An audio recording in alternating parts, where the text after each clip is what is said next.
Oh, it's Geohot. And for those that don't know, I'm getting sued by Sony. Let's take us out of the courtroom and into the streets. I'm a beast, at the least you'll face me in the Northeast. Get my ire up, light my fire. I'll go harder than Eminem went at Mariah. Call me a liar, pound me in the ass. I'm no Luke Chafin. You're fucking with the dude who got the piece of your safe band. Those that can't do bring suits. Cry to your Uncle Sam to settle disputes. Thought you'd tackle this with a little more tact, but then again, fudge packers, I don't know jack. I shed a tear every time I think a lick sang. But shit, man, they're a corporation, and I'm a personification of freedom for all. You fill dockets like that's a concept foreign to y'all. But lawyers muddy water and TRO stall. Out of business is jail for me, and you're suing me civilly. Exhibit this in the courtroom. Go on, do it. I dare you. And then they brought Chris the Cat into it. Now I'm all worried. I think they're going to start bombing Syria tonight. Turkey boy, want to show me your giblets? Balls, balls, balls, balls, balls, balls, balls. It was a ghost ball. Pew, pew, pew. I was seeing ghost balls. Poo, poo. Red bastard. Poof. My name is now Chris the Cat. Hey, I'm not surprised, motherfuckers. I want conveyor belt slippers. That's fucking ridiculous. Fucking bonkers. Shit. Basically, it's just a crazy ride and just enjoy it. It's been totally bonkers. Giraffe vagina. What? It really gets deep in there with the whole time. It's reality. It's like another dimension. God. Captain's log, no star date. For us, time does not exist. Whoa! Well, you remember Agent 95? Yes? Remember the time he was kidnapped by Chaos, and when we got him back, he was a total loss, and how he ranted and raved, and we couldn't understand a word he said? Whatever happened to Agent 95? You've been into politics. All right, let's just do this intro one more time. Oh my god, I fucked that one up so bad. Okay, hope you guys enjoyed that Agent 99 reference there in the beginning. This is FTK 99. Did another remote viewing episode. Phenomenal hits in this one. Really happy. Everybody that participated fucking nailed it. So on this episode, we have Adam, hope I'm saying this right, Tarsus, Jerry Cthulhu, Justin Sayus, and myself. We fucking nailed it. That starts at about 30 minutes in. If you guys have been paying attention to the Grimerica show, you'll have noticed that Graham and a whole lot of listeners have been participating in a game of Dungeons and Dragons every Monday night, sometimes Saturday evenings, sometimes a night or two in between. Anyways, if you guys want to hear some inside shop talk on that, this is the podcast for you. We talk about the computer program that we're starting to use, PC Gen, and some other things.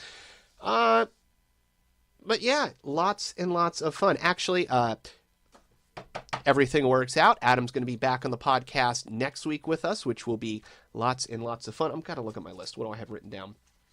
All right, head on over to friends2know.space. There you can help support the show if you guys... Oh, and not even just support the show. If you guys want to participate in the remote viewing yourself, if you guys want to send packages for us to remote view, there's an address there. Just send me an email, ftk@nym.hush.com. Just let me know what the target ID is, some number or identification or symbol that you've put on the outside of the package that's unobscured. Let us know about that, and we will remote view it and open it on the air here. So, head on over there. You can support us there if you want to do the donation links, pay the bills, pay the shipping costs. You can also check out weekly art. A nice little reverse Hulk flying into the sky on this one. And whatever time it is for you right now, got 2 songs closing out as always. Amazing band Arcade High.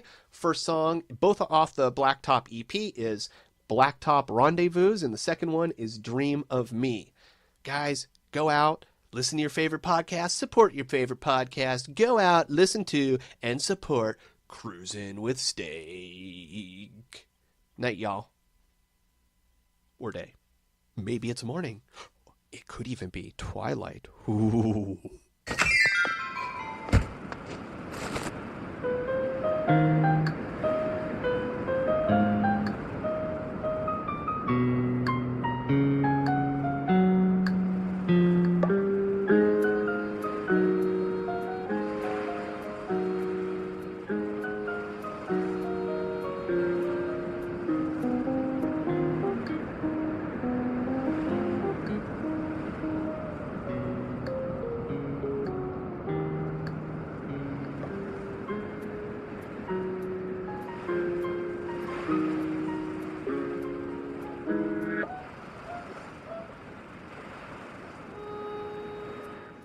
wants their cut, man. Everybody wants their cut. And I realized how much of the Federal Reserve is just really a middleman in our economy. It was just like, let's insert ourselves in the middle of their economy and get a cut. It's the heavy muscle. They got the biggest cut of all the gold. Who gave them the rights to raise and lower interest rates? What the fuck is that? Idiots. How crazy is that? The Fed, that group that was called that to make you think that it's actually part of the federal government, not just a bunch of guys. I know, but these people are going to crash the economy, and it's going to be hilarious. There's nothing more to that. Just that was it.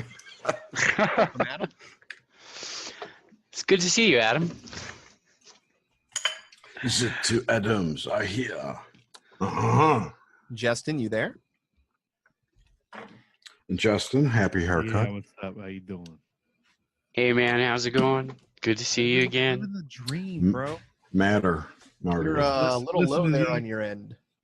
Am I? How's this? That's much better. Coming in. All right. Sounds good. Honest, I'm not going to drown you or throw dice at you tonight. That's for Mondays. Well, that's good. Yay. I brought my dice just in case. It's always good to have dice. Never know when God might get frisky with monsters. So was tonight supposed? Didn't you ask me to come on about cryptos? Did I? I don't think so. But you can talk about them. No. Who invited me on to talk about cryptos? And they had a friend who might not make it, or a friend who was an expert. And I said it was cool. Not me. It wasn't me. The fuck was that? It wasn't me either. It was Ryan. Never mind. The son did mine's Ryan. Ryan from Kansas? No, that's someone else. Ryan, I forget his last name. I don't think I know his last name. The Ascended Minds podcast guy, whoever that is. That's Ryan. Yeah. But there's also Ryan Peverly, who does a culture. Who, we can't handle all this, Ryan Peverly. What? That's his statement. You guys can't handle all this. I'm trying to think of which the podcast is that it has music playing in the background the entire time, like mine, like Indian music. Does yours do that too?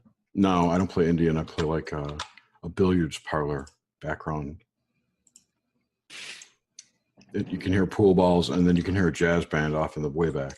But it's a Boston like bar. Holodeck that. Oh fuck! What's his name? It's very Riker. Yes, it's very Riker. Yeah, it was. That wasn't really the idea. It was more of a. We finished the show and we went and had a few drinks and continued to have a conversation in a bar. That's kind of what it sounds like. That's what I wanted to go for.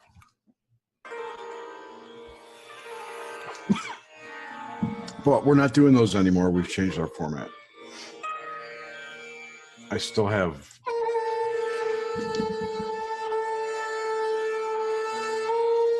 I'm feeling the need to be incredibly politically incorrect.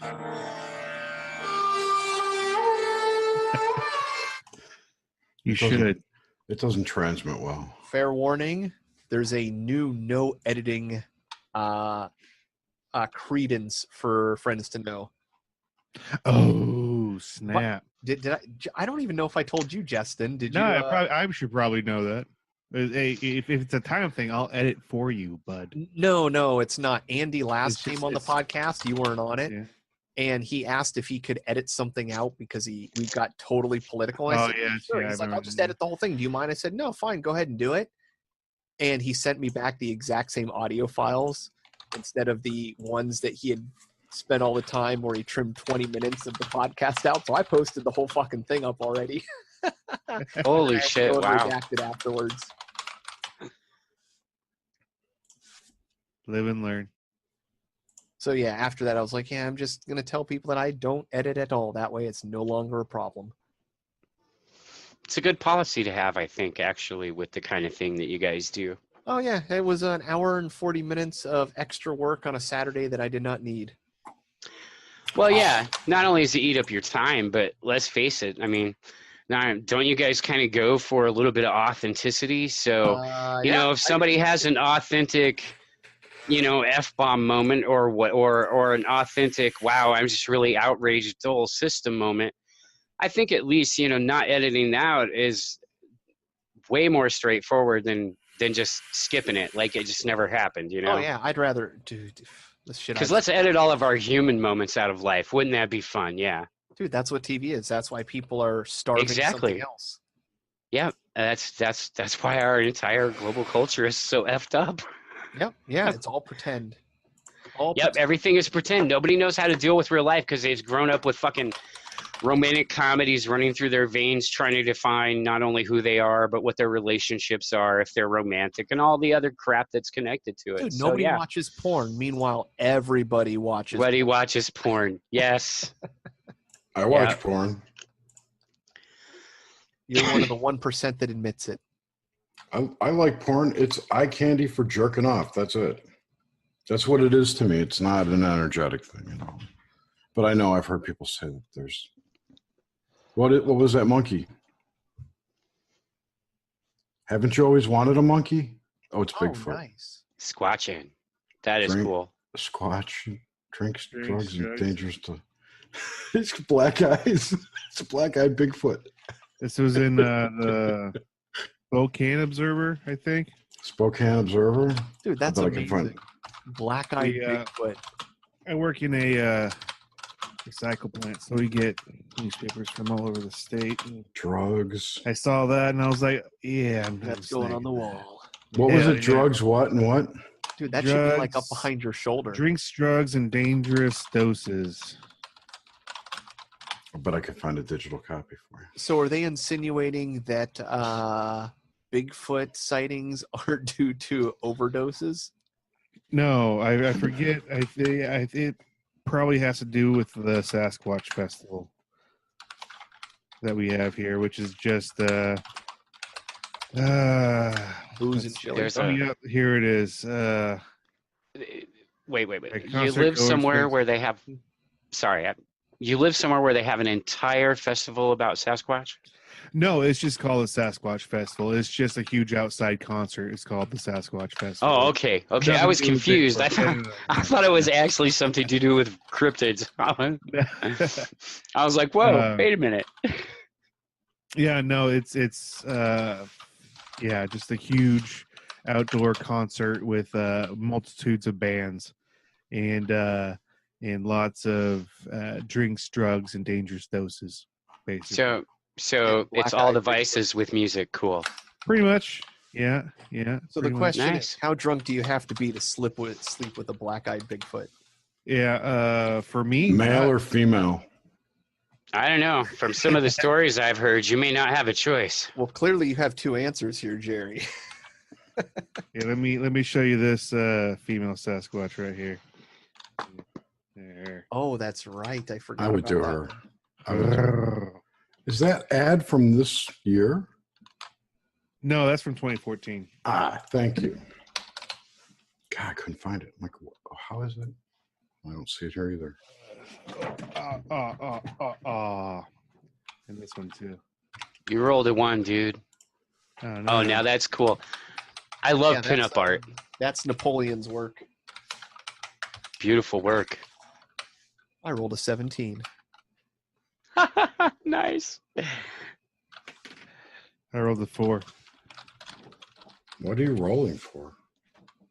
To roll. Oh, always up there rolling. You're like a crazy person. It's Kevin Meaney, if you've never seen him. 20. Don't make me get my bowl out. Never when it counts, never when it counts. Yeah, it's like you won't get one of those on Monday to save your life now, and you might really need it to literally save your life. I probably will. Or you know what? It's funny how few 20s I roll. If this character dies, I'm totally okay with it. Are you not enjoying this character? No, I am, but part of building the character, especially because I'm just getting into this. Building the character and getting into it is it is part of the fun process. And I think once I build this character, I'm already looking forward to the next one. Not that I don't like this character at all. No, I do. I like him. But that's awesome. But I mean, just reading through the literature and the materials, it's characters die. I mean, it's not the end of you. It's the end of the character, which isn't. I mean, legends will be told if they their deeds regret. Yeah. Right? So, and I don't think my guy's there yet for legends to be told, but.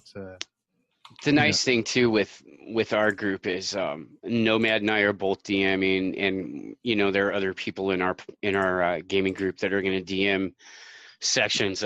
Jared's going to run a Call of Cthulhu section, so we're all going to get to roll up characters for Call of Cthulhu. That'd be cool.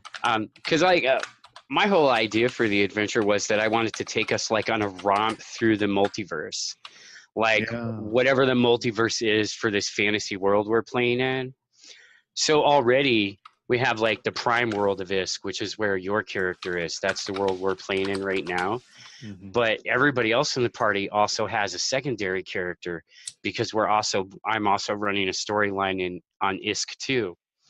And so once we get done with this little break, I wanted Nomad to have some time off, and I wanted to catch up with you guys as players, and then we're going to go back to where we're going to alternate, and then Nomad will run the prime game, and then I'll run the secondary game.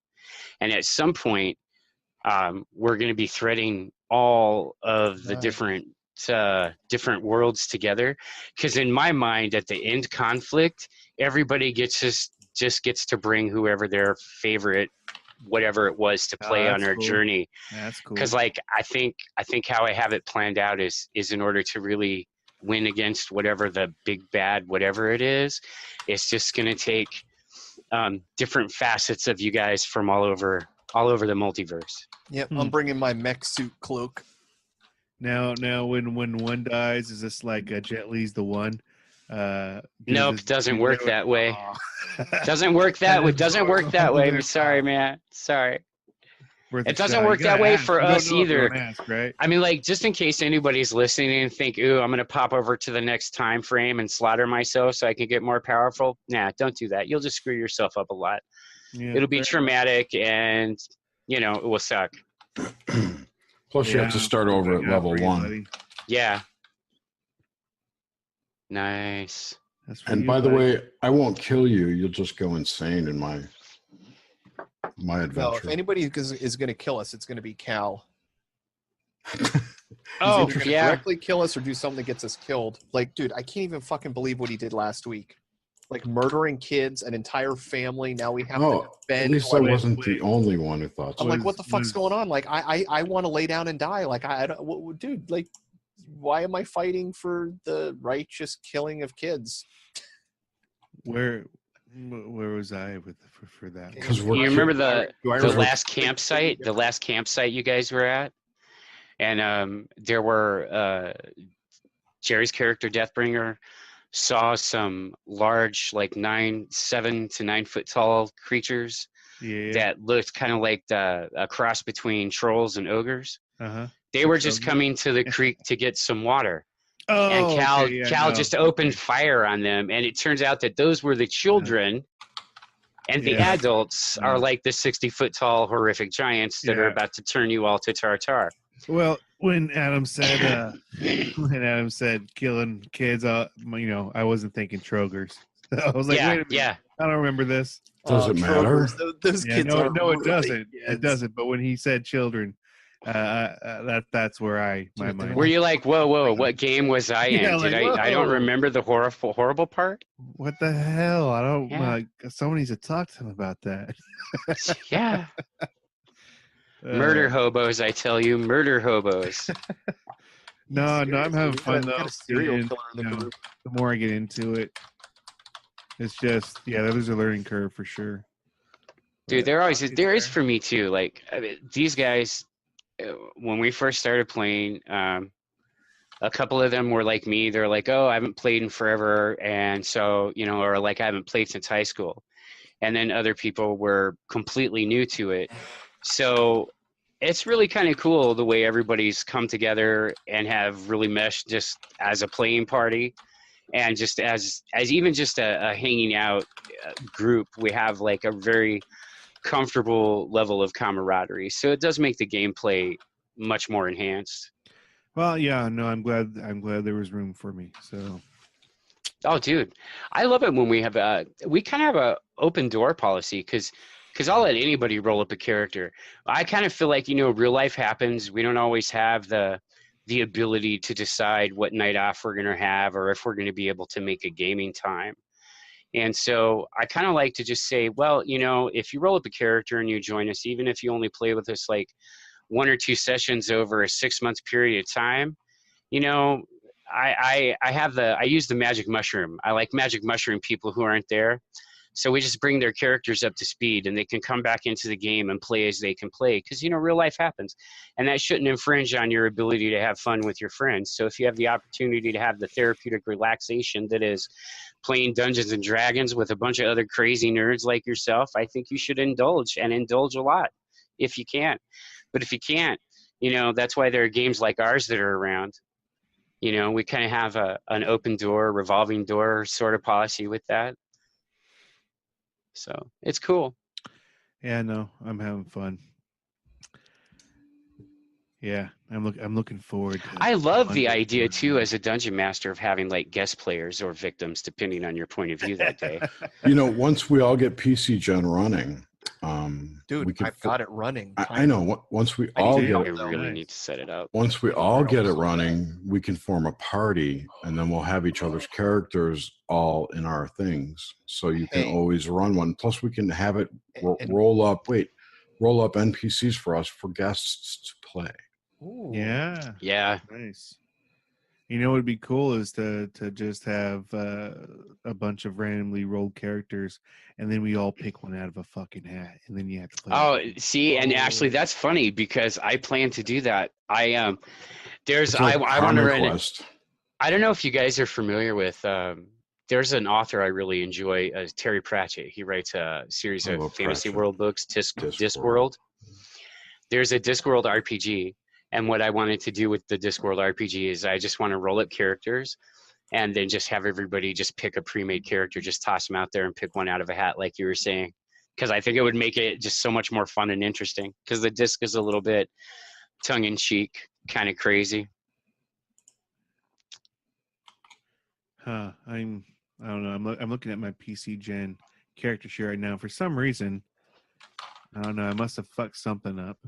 Nah. Because it says I can only my speed is 20 feet instead of 30. So you probably have too much armor on. More armor, yeah. My armor check is at -3. Yeah, it's accounting for your encumbrance, so it's counting the weight of all your equipment. Okay. You're a fat fuck, yo. I am a fat fuck. The one thing cool about How do you speak Island? Class is that there's no hindrance for armor. I can wear light armor. But you don't have light armor on. I thought I did. That's what I thought I got. Begutler. What are you wearing? I know they keep trying to tell you black is slimming, but bitch, it ain't working. Okay. Yeah, that shit ain't working. That ain't working. Make the stripes vertical. I have a chain shirt. It says that is light armor. Yeah, that's what it says. Yeah. So you can wear it, but chain carries a -3 penalty, or -4. Maybe you get -1. Weight 25, AC check -2. -2 for a chain shirt. Yeah, -4 for a full set. All these I did not know when I decided to, because that's what you guys. You can change armor. It's not going to matter. Well, just cover yourself in Vaseline. You're twice as fast. No, get studded. We have shadow +3 studded leather armor somewhere. Black. I thought that's what. Oh, maybe that's what you guys gave me. And you can make a custom item that matches it. I made one. What I want to learn how to do is to make that ring familiar. I see where you can do it. It just won't let me. I don't know what. Let's see. What is that? Something from the rules? A ring?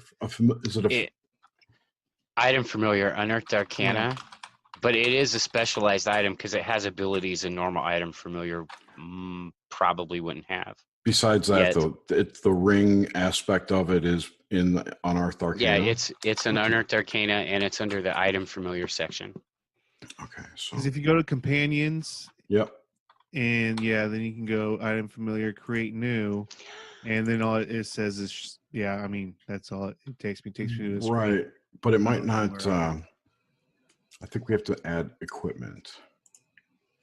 Adam, did you install PC Gen yet? I have it installed, but I haven't set it up yet. My boat, I literally installed it today, and I think I got the core books in. Actually, I know I got the core books in, and that's where I stopped. Yeah, I think I kind of did the same thing. I had some interruptions, so I had to put it on hold, and I haven't gotten back to it yet. I do know that I'm looking forward to checking out the DMs, the Dungeon Master side of it too, because just for the player side is amazing. I can't imagine the Dungeon Master side has got to be like really helpful for putting adventures together. So what kind of familiar is it? A ring familiar, isn't it? It's an item familiar. Yeah. Yeah. Let's see, inventory. I mean, this just makes things so much easier. Mm-hmm.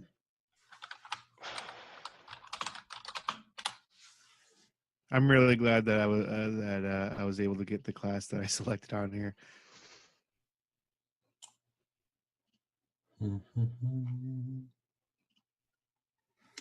Item familiars as they currently exist in PC Gen's default 3.5e work well enough to be selected after the user selects the associated feat.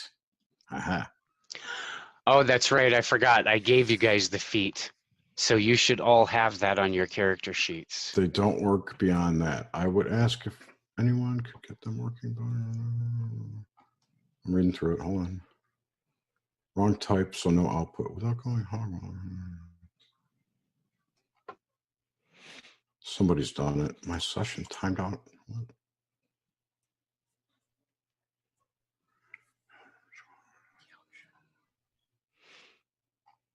God, they're arguing over the programming. But there's no fix, you idiots. It says, without going hog wild and growing an exponent.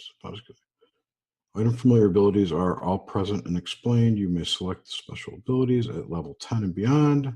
The master can select the 3 investment options. Only skill ranks is going to do anything, though. You know, I think I'm just going to have to make a specialized item for you guys for that. No, it's in here. And I mean, that's no, just because the app can't handle it, there's no reason we can't use it. True. The tricky bit's going to be getting a feat added that we didn't earn. But the files, the character files are really simple in format. So, excuse me. Where did I put that?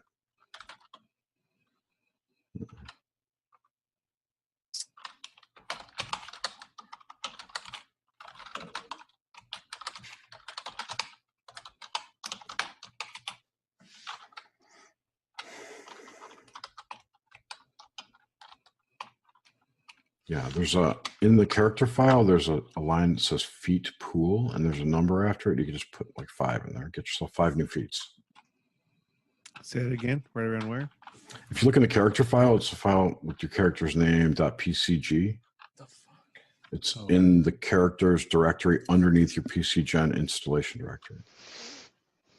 Or if you're in Windows, wherever you saved it. In there, those, here, I'll show it to you. It's way easier. Probably. We undo this. Dirty. Okay, see.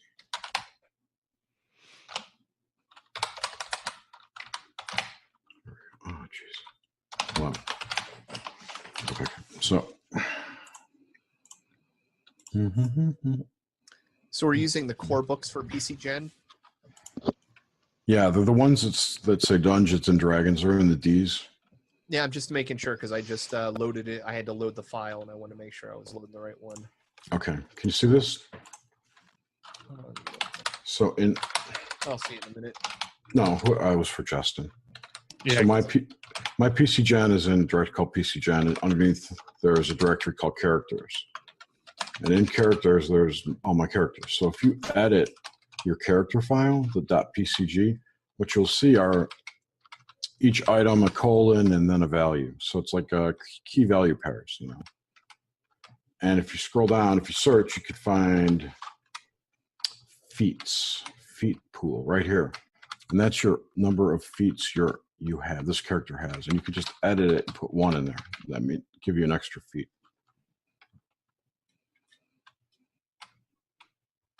And then we could take the item familiar thing, I think. Let's see. Open. Haven't you always wanted a monkey?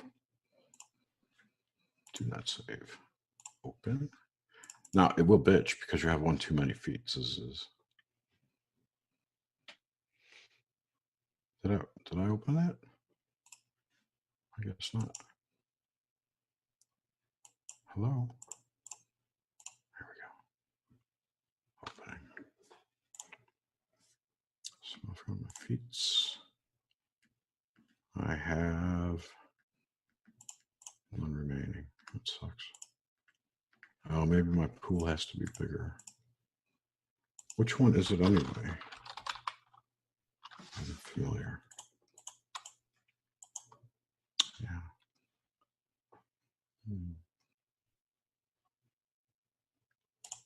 Let's try this.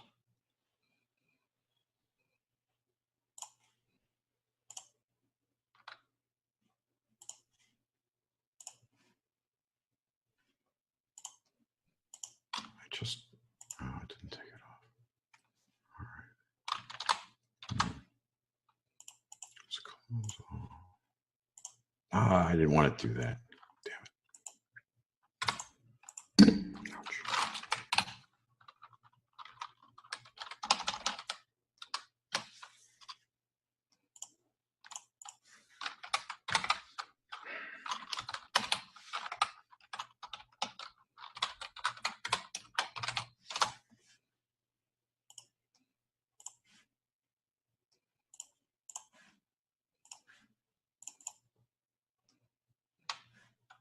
Don't double click on that.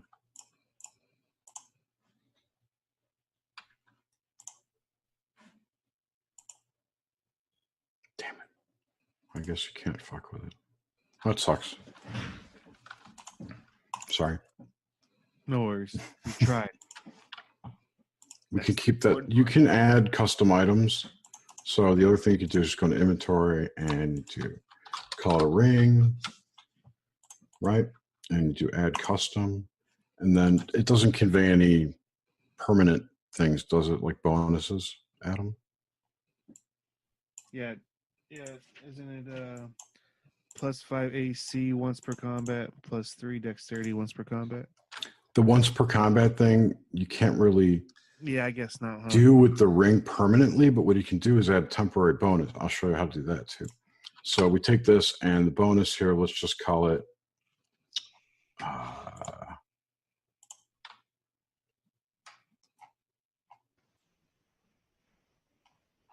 an item familiar, so it's going to be something arcane.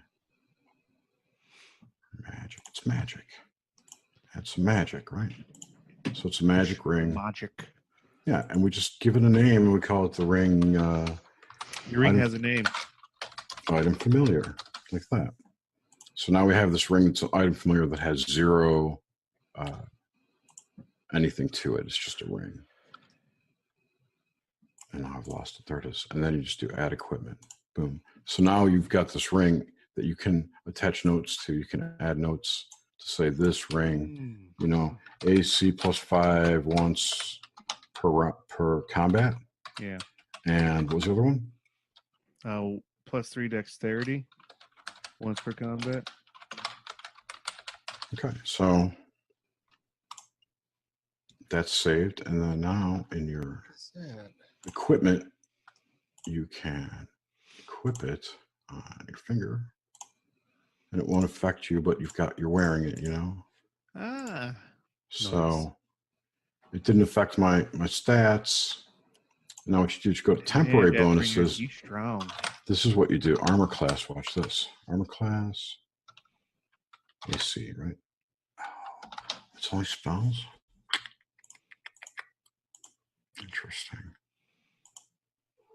Shut up. That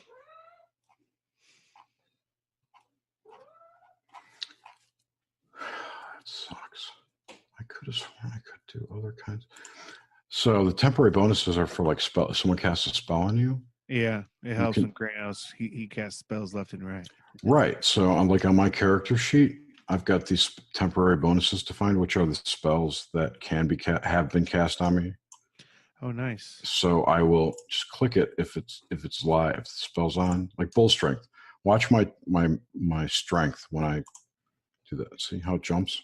Yeah. And then all your stats adjust accordingly. So if I could figure out how to get this working for the ring, then you could just check it off, item familiar, and it would adjust that. But it's only once per combat. I mean, it's only going to be one. Yeah. It's enough that you can memorize and just add it in. Once per combat just means all the time. It doesn't. Oh, I'm sorry. It's only one round of combat. No, it's for a single combat once a day. Oh, once a day. One battle. Once a day. That's what I missed. So it's always on once a day. So we can add that to the ring, and you just have to take it off.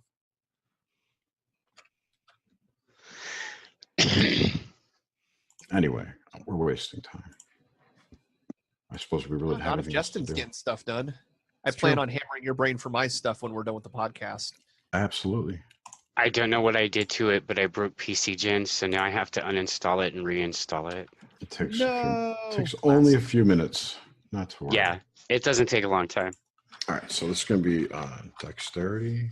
Are you going to be remote viewing tonight, Adam, for the podcast?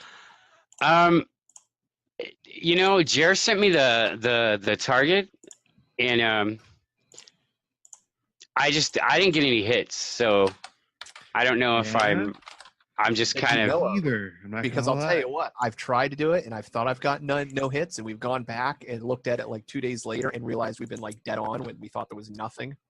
Well, for me, honestly, because of the way information generally comes to me, a lot of times, like what will happen is, like for instance, last time when you guys did this last time, I listened because I was listening to the broadcast on YouTube when you did it, and I saw the target because you guys put it up on the video, and I didn't get anything off of that.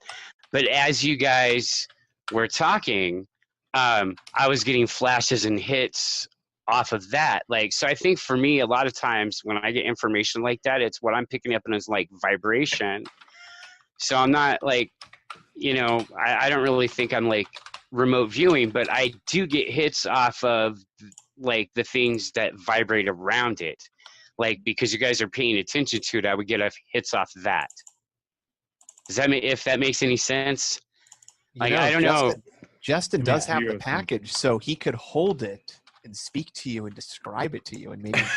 Oh, dude, that's so bizarre. No. What Justin needs to do is look at it and think about each item, and then Adam will get it. Ooh, that's an idea. Yeah. I don't know, man. Sometimes I get stuff, sometimes I don't. But he's not a psychic, and he's not on a pedestal. No, he's not a performing monkey here, boys. No. I'm willing to give it the college try, but I here's something honestly truthful too. I also tend to get hits if I'm comfortable with people, I tend to get hits off of people when I interact with them a lot more than just like randomly. I don't ever get just random stuff. I mean, if I'm interacting with people and I pick stuff up, you know,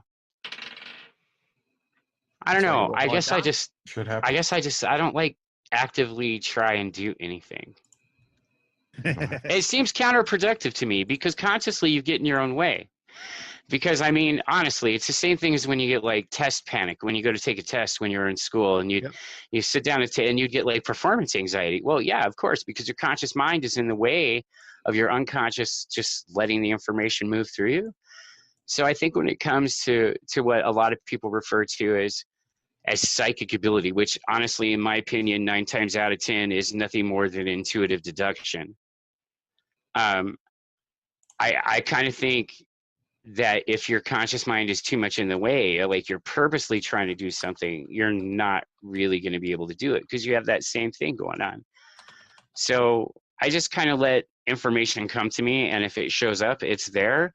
Like if something in the environment, it just for whatever reason allows me to connect the dots about something else, then that's kind of what I go with. But I don't really try for anything because I honestly think I end up like a lot of people. If I'm trying too much, I'm trying to frame the context in which I'm supposed to perceive the information, so that I'm like, in a way, I'm like wrongfully framing my thinking, because then I'm getting in the way of my own intuitive thinking process. So, and I think a lot of people do that. So I don't really try and do anything. I think that's why, like, I'm adverse to like remote viewing, and I think that's also why, like, I get hits. When I get hits off of things, it's because I'm really picking up on like whatever's vibrating or energetically around you guys, like when you're talking about it. You know what I mean?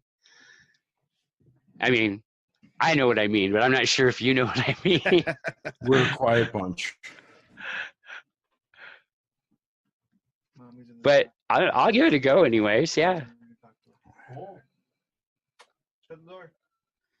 Where are All you? right, so you guys want to start pretty soon while we still have Justin? Unless, Justin, you got anything else you need to hammer out in the... I thought we started like an hour ago. Dude. Yeah, I Dude, thought we we can did start too. whenever. We could be started.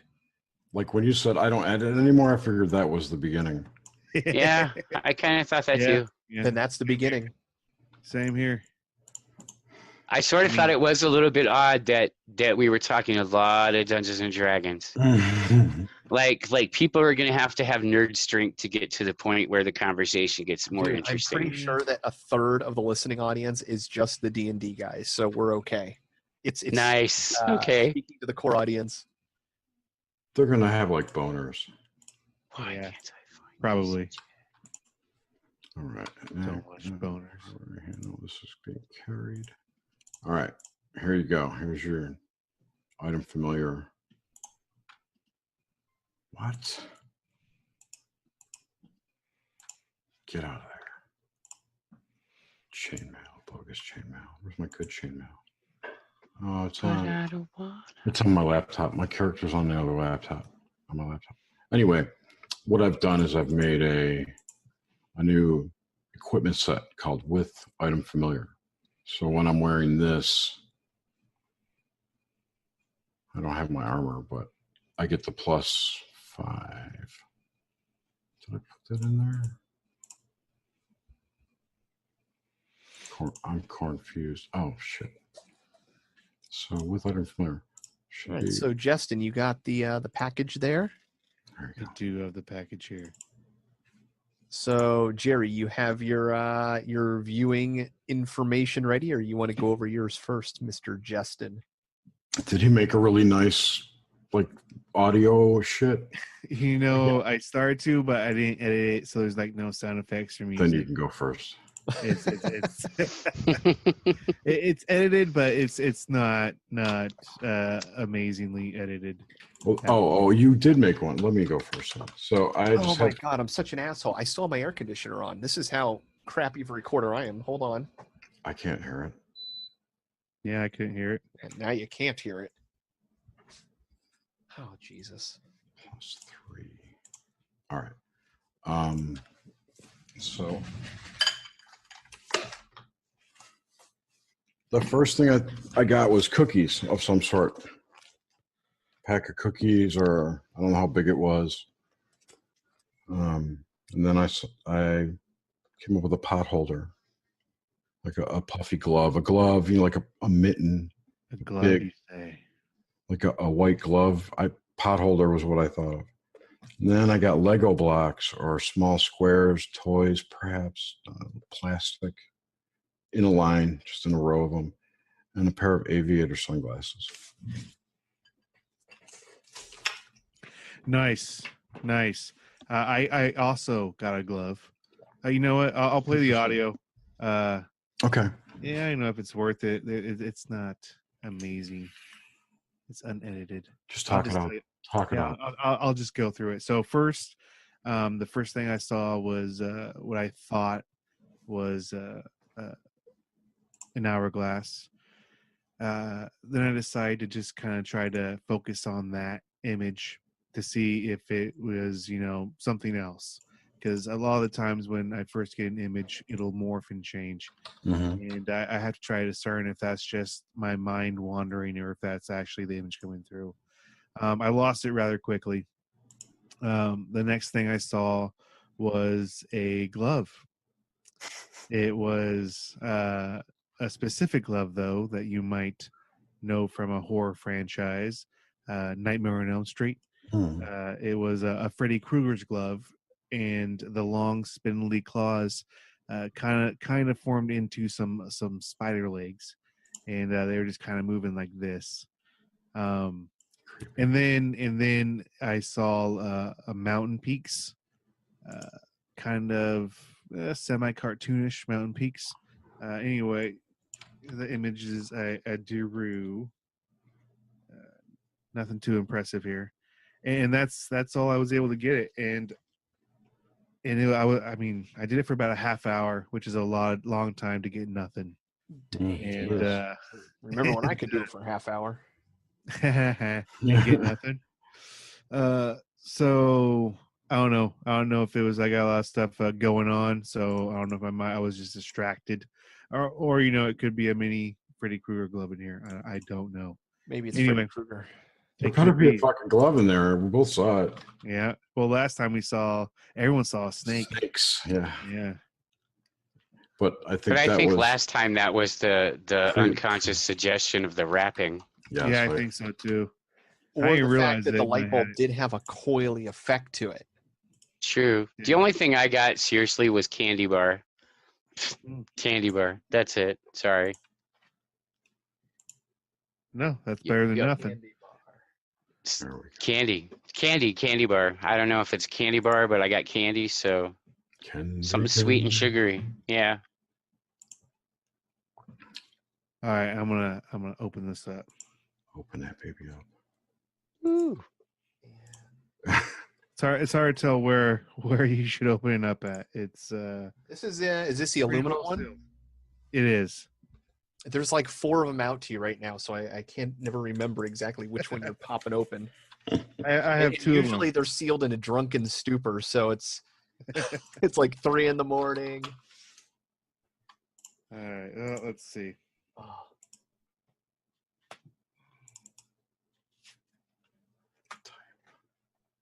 And any listeners out there, you can feel free to send things of your own to the P.O. box. Let us know the target, and we will do it as well, and any listeners can participate. No anthrax, please. Okay. That's right. Only botulism. So, because we'll use that to get rid of our wrinkles. Exactly. Holy shit. What? There is a glove in here. No way. That's awesome. Well, it's glove-like. What is that?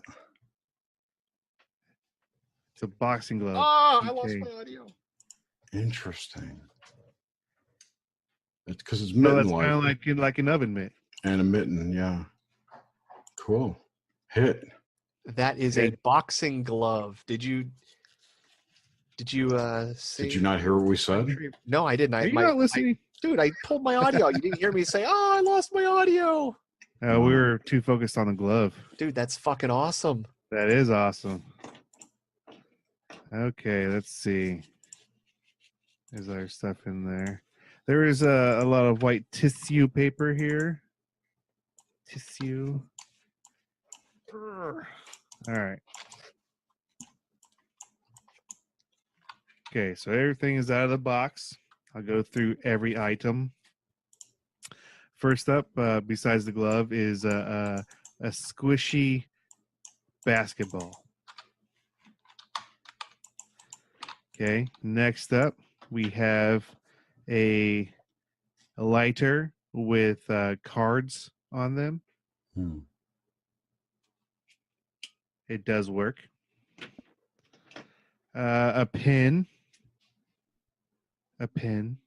That, by the way, is one of my favorite pens of all time. It writes perfectly, better than any of the other 1.6 bit crystals. So, well, thanks, buddy. Has a enjoy nice it while little it grip lasts. there. No slippage. Hey, Adam. What were you saying that you saw? Candy bar, like a candy bar, something sweet. Sweet types. Too cool. They're It's too little. Sweet Well, types. Smarties, right? Yeah, Smarties. Well, the first thing I saw was like candies, individual candies. Yeah. And then I saw like a bar. So I thought that meant like individual candies in a package. That's why I said candy bar or candy. I just knew it was something sweet, definitely. That's all. That's pretty cool. That's weird. Too cool. It's an illusion. Fuck you. We're fooling you and you don't like it. Ha-ha. Interesting. Here's another semi-glove. I guess, yeah, that would be considered a glove. I don't know if you guys can see that. Oh, that's right. I forgot about that. What is that? It's a toy arm from an action figure. That is a Clone Wars figure Darth Maul hand. Do you remember what else I said I saw? Legos or some kind of squarish kids toy plastic blocks. And it did come in. He packed it in this mini box, this mini case. I call that a hit. Another plastic toy that came with it was this little mini monkey here. I don't know if I can get there. A mini Bigfoot. So yes, you got this mini monkey and this little bad boy right here. What is that? A mini snowplow, toy snowplow. Snowplow. It looks like a fucking Lego block. Dude, it has block. Yeah, it's got that block camo. It is very blocky. And a note. Oh, you know what? Before I also have a fortune from a fortune cookie here. It says, "You have at your command the wisdom of the ages." In bed. In bed. So a letter that says "dude." I just assume anytime Adam sends me a letter, he knows I'm going to read it on air. So all the homo stuff we send through private messages. So, and by private messages, I mean packages. Your package, your suspicious package. Ooh. What is green and has wheels? Anyone? No? A pickle. I kidding about the wheels. Oh, God. That was punishing. I love it. And he did draw me an obligatory dick pic, which was nice of him. You see the dick right here, right there, with a couple more symbols. Spray paint looks like. Bada bing, bada boom. And that was what was in the box. Dude, that is great. So that's some pretty cool hits right there. Solid fucking hits. That's cool. I think I probably did the worst out of everyone here, which is good. I'm glad everyone is. You got the glove thing though, dude. I did say glove. I mean, it's not by any means what I was looking at. It's or a what glove. I saw. It is a glove, though. A glove of any kind. Of all the things in the universe, play 10 questions and just guess. Oh, a glove. Oh, sorry. You know what? I meant cleaning glove. We both got glove, though. Yeah, We exactly. both did get glove, yeah. And then, yeah, I mean... 2 gloves and candy. There's 2 fists in there. 2 gloves, Yeah. candy, and toy block. Okay, toys, the yeah. candy thing is cool. That was funny because I got that when you were holding up to the camera. when we were talking about it. Those probably whatever he was holding up probably smelled like Smarties. Schmatties. Schmatty. And Adam's recording this so he could put the video out even. And very those cool. Came of from... the unboxing. Oh, I could. I'm just going to do pictures. See, now the lighter's interesting because one of the things I saw was a stove, a white gas. See, and you didn't put it in. I didn't because this is it like wasn't last week when you had the didn't dice. fit in the box, dude. It didn't fit in the fucking box. Sometimes the hits you're going to get, though, are going to be representations of an actual object. This is my second I would time. think. This is my second time. Give me a break. Yeah, I'll write down everything next time. It happens to everybody occasionally, Jerry. It's okay. Next time it'll be better. Segment will be a little longer. I'm sure somewhere there's a salesman that has a tonic for that.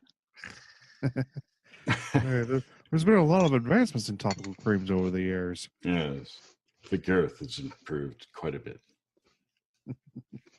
Oh, that's exciting. Honest, this one doesn't have mercury. It's got thimerosal. Well, that's which is 99.5% mercury. So far, what was that? Hit every single time we've done one of these. I think so, Justin. So far, it's yeah, been... I think so. That's.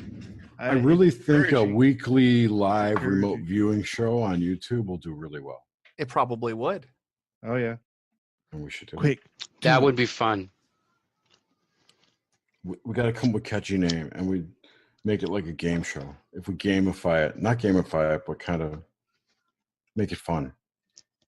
Give prizes away and shit. We could make money. The prize you could give away is what's being remote viewed. We could definitely get sponsors for it. Do it, and then that's what's paid for. So it could just be a product, but you just have to fucking guess what it is. Get sponsors to send the product, and they're the sponsor that week. Yep. To a random viewer. Exactly, but you got to send two, one to us and one to the Oh yeah. That's the only way you could do it, or even have them sent to us and then we send it to whoever gets the hit. No. Then you have to. I don't want to do logistics. that. You don't want that. I would rather we pick it and we pick the person and we send shit to them, because you might want to consider never mind. But I think we should do it still. It makes sense. I like it. We're having a success. Yeah. Fun Yeah, stuff. but I mean, like, we could actually make it into a fun thing that people would really watch. Yeah. Like a game show. We could do like finals and shit. Have it like the Gong Show, but for celebrity remote viewing. Yeah. And then you get like really good at it and you start like remote viewing what's in their nightstand. You're like, King Dong, really? Ooh. Hey, Madonna. Is that a strap on in your bag or? Oh, sorry, that was in a photo. I think that photo was fake. I don't know. It was probably in one of her books. Your vagina's in the sink. He's extra cages. Rag.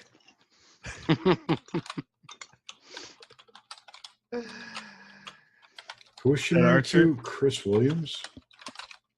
No. Adam, was that Archer? Your vagina's in the sink? No. Totally Archer. I was. Oh, that Adam. Nailed it. There's two Adams. Love that show. I know. I'm waiting for the new season to come on either Netflix or Hulu. Me too, man. Me too. If I had to live in an alternate world, I want to be an agent at ISIS just to have fun with all that crazy shit, man. Yeah. But I don't want to be that poor bastard Brett who got shot until he was just dead. Are you going to make it to the cabin? DM Adam? I don't know. I'm hoping I can, but it just there are a lot of factors that play into it right now. So you'll know there usually is. Time. Jerry, you're going for sure, though, right? I am. Well, I believe I'm going. If I have the money, I'm going. I just don't have any cash right now to buy tickets, so hopefully I won't be homeless by then. Yes. No, I hope that you're not homeless too. It's all going to work out fine. As long as he doesn't get fired, he's good. Yeah, I'm not concerned about it. Well, that's good.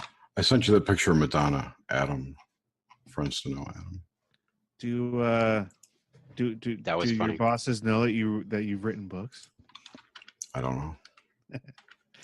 I don't really care. I don't care. I wrote books. First book I wrote was in '95. Adam Loyal, that is a stylish blunt, my man. That is a stylish blunt. I wrote a couple chapters in other books. I wrote my own books. I contributed to like 10 books and wrote 9 or half of 9. I forget what the numbers are, but it was all between 95 and 98 in there. And that's like a lot. Like technical programming stuff. Yeah, they're almost all of them are Java books. A couple are web, CSS, JavaScript. But they're almost exclusively Java. And what I was going to say is that's a lifetime ago to me. Like I don't even really remember writing much of that except one specific. This one I have right here, in fact. Oh snap! See, I'm gonna get that on Amazon. I'm gonna bring it. I'm gonna have you sign it. I'll sign this and send it to you right now. I don't want it. I got a fucking box of them. It's worthless today. Oh no, if you that's get not a time what machine says. It's not gonna help you. Amazon says it costs money. I'm just saying the information within. I know. Yeah, I know. I'm just saying. My point was though, it's like I did that, but it's. On the off chance that you do get a time machine and you can go back like 2 months before Jerry thought of it and then published the book. Ooh, yeah. The problem is that at that time when I wrote that, there were so many Java books out there, the market was really saturated and they weren't selling well. But I'll tell you something, I got a $9,000 advance for that book. It didn't sell anywhere. It didn't sell anywhere near that much, and it didn't make them any. Dude, that's insane for a book advance. Not for me. But still, I mean, most book advances, I mean, you're getting like $2,000, and if you sell 2,000, I know. I heard the Diva snap too. That's really good. It was a joke. They really wanted me to write it. I wrote it by myself. Plus, I only had 30 days to do it, so that was the deal. Oh no shit! Wow. Yeah. So I did it for the $9,000. They were trying to get out of an emerging software market, I guess, and they failed. No, they didn't fail. They saturated the market with their own books. They had at least 40 Java books out, all with different angles. Huh. How the fuck does that work? It's Java. It works. It's cheap for them to print books, is how it works. And they print limited runs. They've got an automated system. I basically wrote a chapter in a Word file using their template. And it's all styled just like it looks like in the book. So you put all your little, gotcha. Call outs and headings, and you format it, they edit it, boom, they send it to the printer. It's all digital. It was then. So they were printing books. I think it took 6 weeks turnaround. Wow. So, and they would do 10,000 per run. Didn't sell. That's insane. Anyway. That was the SAMS.net model. And I had a good editor, Beverly Eppink, I think was her name. I met her once, just by accident. I think I went to a book signing from some of her other people. You ever thought about doing fiction? All the time. Yeah. Do you have any fiction? I do, but I'm not ready to release it yet. It excites me, and I'll tell you why. What? Lamra. Read a chapter of the cabin, man. Come on. Dude, wait, that would be awesome. What? I didn't hear what either of you said. I know. I'm waiting for Adam to talk so I can talk. That way you can't hear us. Well, I was going to say that. Well, like I was saying. No, that excites me because when Ephraim Palamro came on, who was the first guest that we ever had, well, I shouldn't say first. We had Red Pill Junkie, but he was the first real guest that came on Friends to Know. He was Grimerica's first. Oh, dude, he's one of my favorite authors. Legitimately one of my favorite authors. He's fantastic. I've never heard of him. You know of some of his scientific work? Perhaps. Do you know about the oh my gosh, I'm trying to think of the right word. The water. No, Phobos has a giant structure on it. Monolith. Are you familiar with the monolith on Phobos? Yeah. The moon of Mars? Mm-hmm. Yeah. The one that's oddly shaped and spins? No, I was not. Yeah. There is a large square structure on there that was discovered by Ephraim. There is also the stains around Mars, which were seeps, which were later in conjunction with the release of the Matt Damon Mars movie. I think The Martian, when it came out, they ended up doing a NASA release that they had conclusive proof of these water seepages of liquid on the planet. But he had found, not from the same photos that were used, they were from a previous mission, but he had gone to a prior mission, found photos of this throughout the seasons, wrote a scientific paper, had it submitted, and basically described the exact same thing with the same process. And NASA never acknowledged it. The movie comes along. They re-release the exact same data with the claims that they're using new photographs to justify it. And Ephraim makes one of the most important discoveries on Mars, and nobody notices. Or maybe he didn't. Or maybe I don't know. He wrote the paper before NASA came out and made all of its announcements with the same thing, just using essentially better. Oh, I see. They stole his infos. Yeah, exactly. He took the photographs of Mars, said, we have these streaks, and these streaks occur with the warming season, which would be conducive with water, causing these streaks to come out. Writes an entire paper on it, and it doesn't get accepted. Nobody acknowledges it. They take new photographic data that shows the same thing. One of their science guys writes the same type of report, and then boom, The Martian comes out in conjunction. Of course, Hollywood, NASA, all that bullshit tied together. And well, NASA's part of Hollywood. Dude, exactly. That's that Thomas Edison bullshit all over again. NASA is like the animatronic reality anchor for what's shown in the movies. I don't know how to explain it. It's like it's like a dog and pony show. Look, NASA has been caught photoshopping images. They've been caught with clearly faked moon video. So they fake some of the ISS footage. I can show you how. They've got the video. They do live feeds, and it fucks up, and you see the guy floating by on a wire harness. I mean, what is that other than fakery? There's no other explanation. Send me a link. Okay. So NASA's like the FX branch of space. They're like the 3D reality. They're the augmented reality layer of the movies. Like the deeper dive. Like, you know how sometimes movies come out and they have websites that go along, and there's maybe a hunt for something, a scavenger hunt, perhaps. Yeah. Yeah. NASA's that for all the Hollywood. It's like it's eye candy, and you're going to get a prize someday. Not really, but you're going to get to go to space or Mars. Maybe. I don't know. I'm not going to Mars. Why not?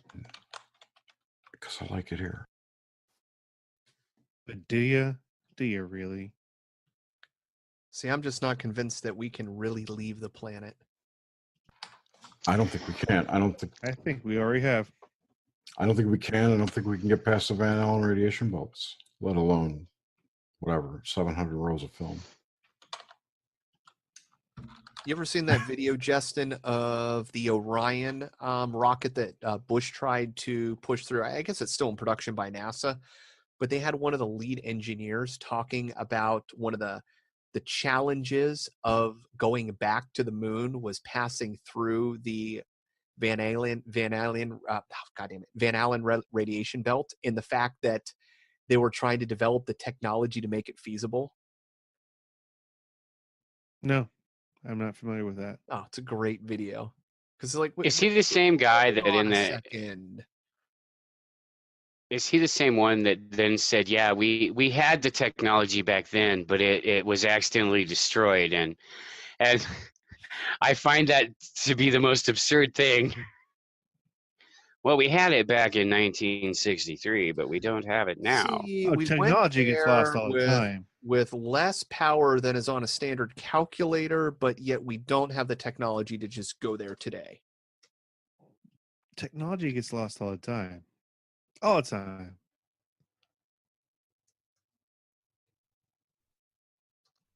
Oh, look at that. I see wires.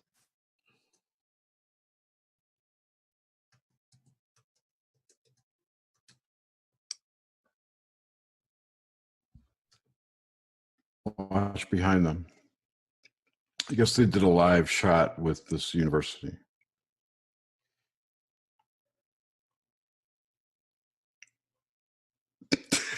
All right, what am I missing? Okay. The dude's swinging on wires. He like floats by.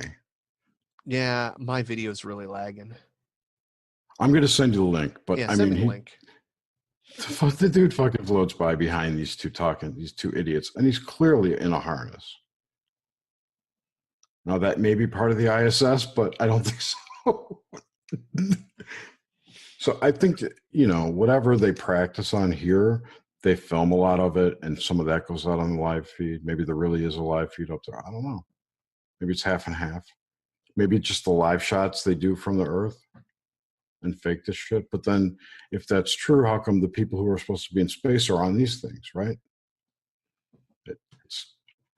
That's weird. It's conflicted. And then he goes back to, they don't even catch it. Anyway, I'll send you the link. But there's tons of shit like that. The worst one that I've seen, that's probably the worst, but the one that's most documented is this one, where they're doing like a weather shot, and it's funny. The audio's funny too, because they're like, I can't believe you guys are in space. It's like you're right next door or something like that. And look, and she's like, look, I'm upside down. And watch. That's so much hairspray. Watch the guy win the blue. You see that? He grabs something to steady the guy next to him, the Marine.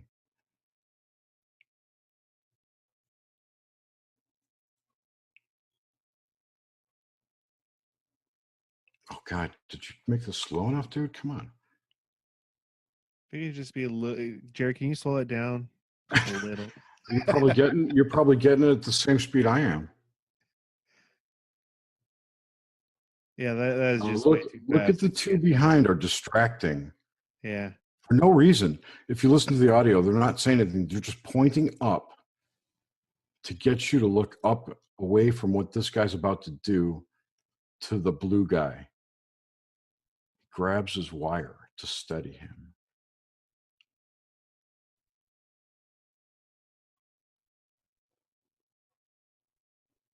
Ooh, look at that. That's interesting. Yeah.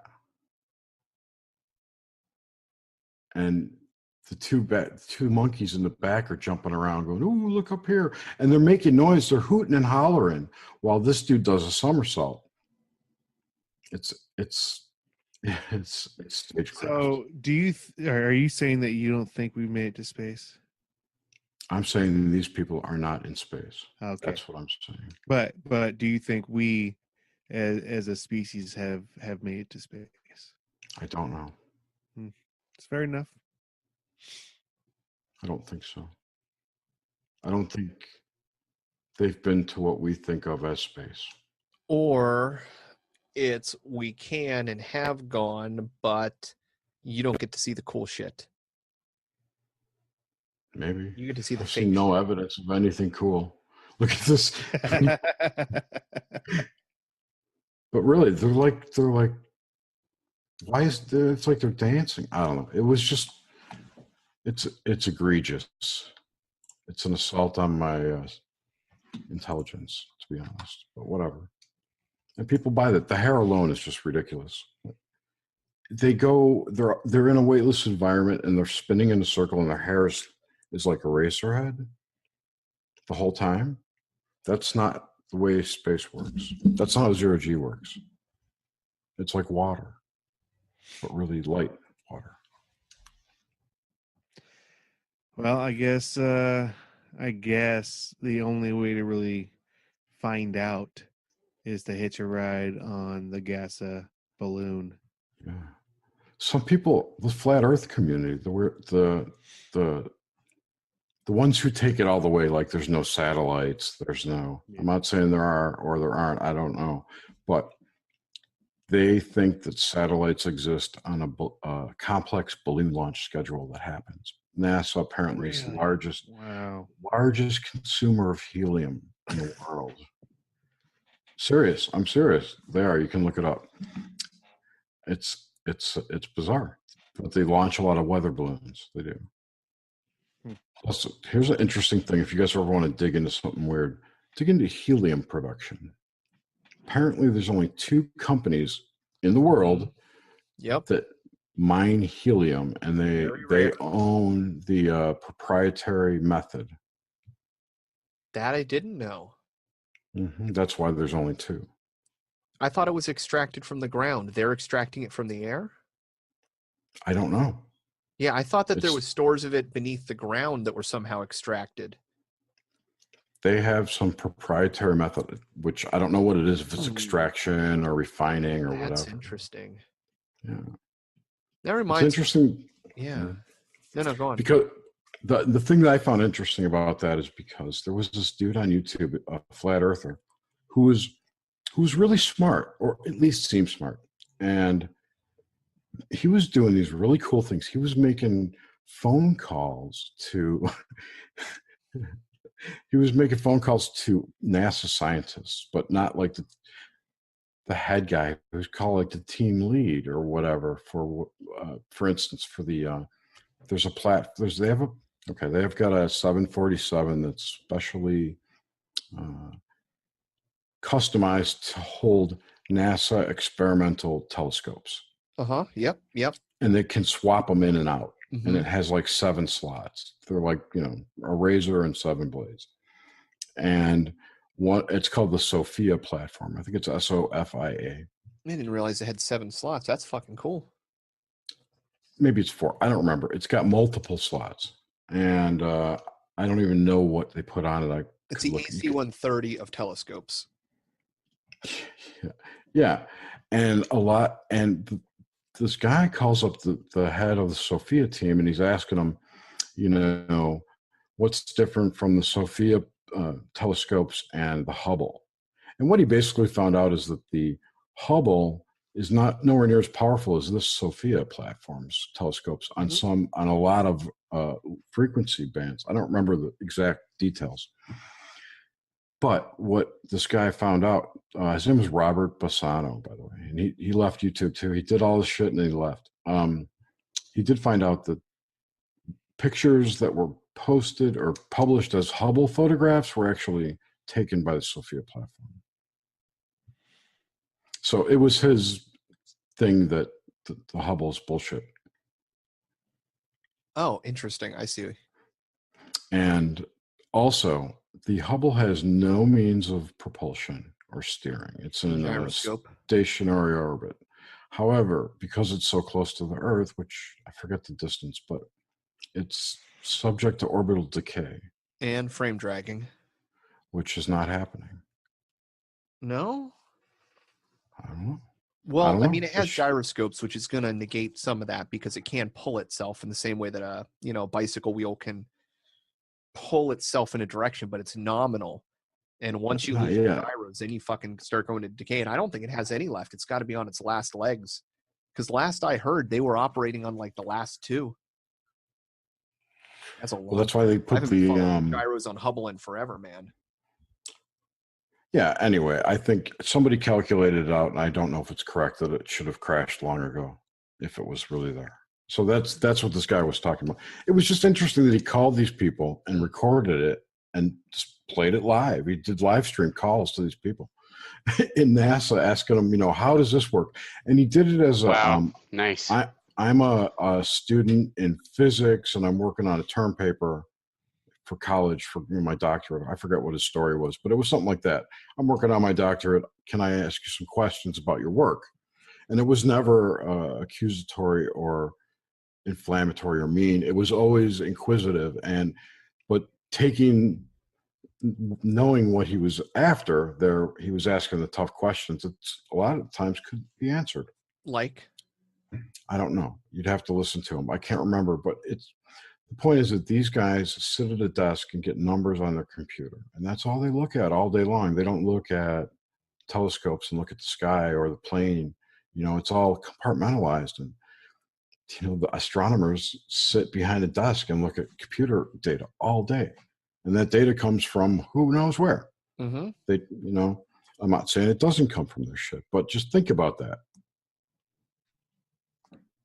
That's all. I always think about, let's say space is described as it is to us to some degree. Phobos 2. Russians send up a craft. It gets a last image of the surface of Jupiter as it's going into see Phobos, one of the moons, which is surprisingly lightweight, probably hollow, very odd orbit. It sees a shadow on the planet that's elliptical, like a giant cigar shape, that would put the object behind it as several kilometers long. Or maybe it was kilometers long of the shadow. This thing was fucking massive. It then receives a giant kinetic hit and gets knocked out. So it's like, okay. So the Russians send up a satellite to go view this very odd thing in orbit around another body that supposedly hollow, has all these weird things, has a giant fucking monolith on the side of it that Buzz Aldrin's specifically talked about. Buzz Lightyear is appropriate, I'm sure. Yeah, probably. And then it gets knocked out by something huge, massive enough that it casts a shadow covering the entire camera frame of this thing viewing the planet. Okay, what the fuck is that? What the fuck is it when we see NASA footage from the International Space Station, and you all of a sudden see, while they're up there, you see something streaking up from the surface of the Earth, and then you see a little streak in the sky go. Dude, did you see the one last week? First, and then the next day, after it is announced that this video is found, the entire feed goes encrypted. It's like, what the fuck is going on? So when I look at things like that, I go, okay, well, if you're looking at things out there, yeah, NASA, whether it's DOD, whether it's aliens, whether it's unknown phenomenon, whether it's other countries, there's going to be some sort of information that people don't want you to talk about that you're going to be coming across just by having highly sophisticated eyes looking up. Or just people looking at the live feed. This was captured off the ISS feed. Dude, there's so much strange shit on ISS. It's not even funny. Look at this. What the fuck is that? Yeah. The hell you say? Are you familiar with STS? God damn it, I always forget. Yes, the one where it bounces. Don Ecker. Angle? Yeah, it's Don Ecker's big thing. STS 40 or something. I thought it was 115. I'll look it up really quick because it's in my. It had a fucking occult number to it, I'm sure. I honestly think there might be some kind of life forms up there, like it's a soup. It's an ocean of something, some sort, and there's creatures in there. And I think dude, why the fuck not? Every layer of the atmosphere, because people are catching these things with night vision goggles, and they look really organic, like amoebas, or jellyfish things. Why does it have to stop at the atmosphere? If we have an ocean, we have biology everywhere. Why do we assume that as soon as you get to the end of the atmosphere, that all of that completely ends? What if it's that shit is everywhere? Because no matter where we look on Earth, we find microbes. And if we go to the micro scale, we start looking at bacteria, we look at rocks, you go down, we start finding structures that we can't prove are life, but they're these microstructures that sure as shit look like life. And if that is life, if we can prove it one day, you're looking at biomass 10 times that of the biomass of bacteria on the planet. Yeah, dude, the universe is. But they might, if these things exist here. Like what I was suggesting, by the way, was that at certain levels through the atmosphere, you have a density, right? A different density of different pressure levels, right, throughout these layers. And I was suggesting perhaps at these layers, different life forms can exist. Some may be out of our visual spectrum. the visual Arthur C. frequencies. Clarke talks about this in Jupiter. He postulates that you would have gaseous type creatures that could live in the clouds Yeah. over there. But what's Yeah. interesting is if you look at government projects, there's a lot of research to show this. I know Michael Crichton wrote Andromeda Strain, which was supposedly based on real information, that there is this thing that's been known about by governments that if you send satellites or balloons or things up into the upper atmosphere of the planet, that you actually do collect things that are some down here, but some things that are not quite common. And you could find things that are potent, more variant things. And so they don't want people to know that there's this secret biology up there that's separate from us because they're afraid that it could be weaponized, because they've gone up there and go, holy shit, look at all this cool stuff that we have that could be used. Now, that is an assumption, but I've heard a lot of that in the squashed research when it comes to biology in the upper atmosphere. I think if that's even true, I think what they're going to find is that the aliens were humans from the last generation. Could be. I think that. I don't think there's, well, whatever. That's a whole other conversation. Different rabbit hole. Way different. Yeah, I think I know what you were getting at, though. So yeah, definitely different, man. Yeah. So I don't know, man. I have too many ideas about it to actually pick one, because none of them. It's such an unknowable thing. And Gordon White blew my mind with his talking of panspermia. Panspermia. I made a song for you called Panspermia. Well, this really cracked my head, and I think I've talked to you about it, Jerry, before. Cracked my head wide open. It was the idea, and I forget the scientist who was talking about this, but he was talking about how could panspermia really happen? He goes, well, if we really wanted to do it, and I wanted to do it on this scale, I would take something like a solar flare. And because a solar flare sends out, these energetic particles that can travel across the universe from one place to another. So as long as they're aimed in the right direction, consider that a natural process. Well, now how do I get bacteria to go out there? Well, maybe if I take bacteria and I encase them in this sort of like ionized carbon. Well, there you go. Now one repulses against the other. So if you can just take one step to imagine there could be some sort of natural process that could coat a bacteria in an ionized carbon or some sort of protectant. And we know that there's water bears and different bacteria that can survive the harshness of space for thousands of years.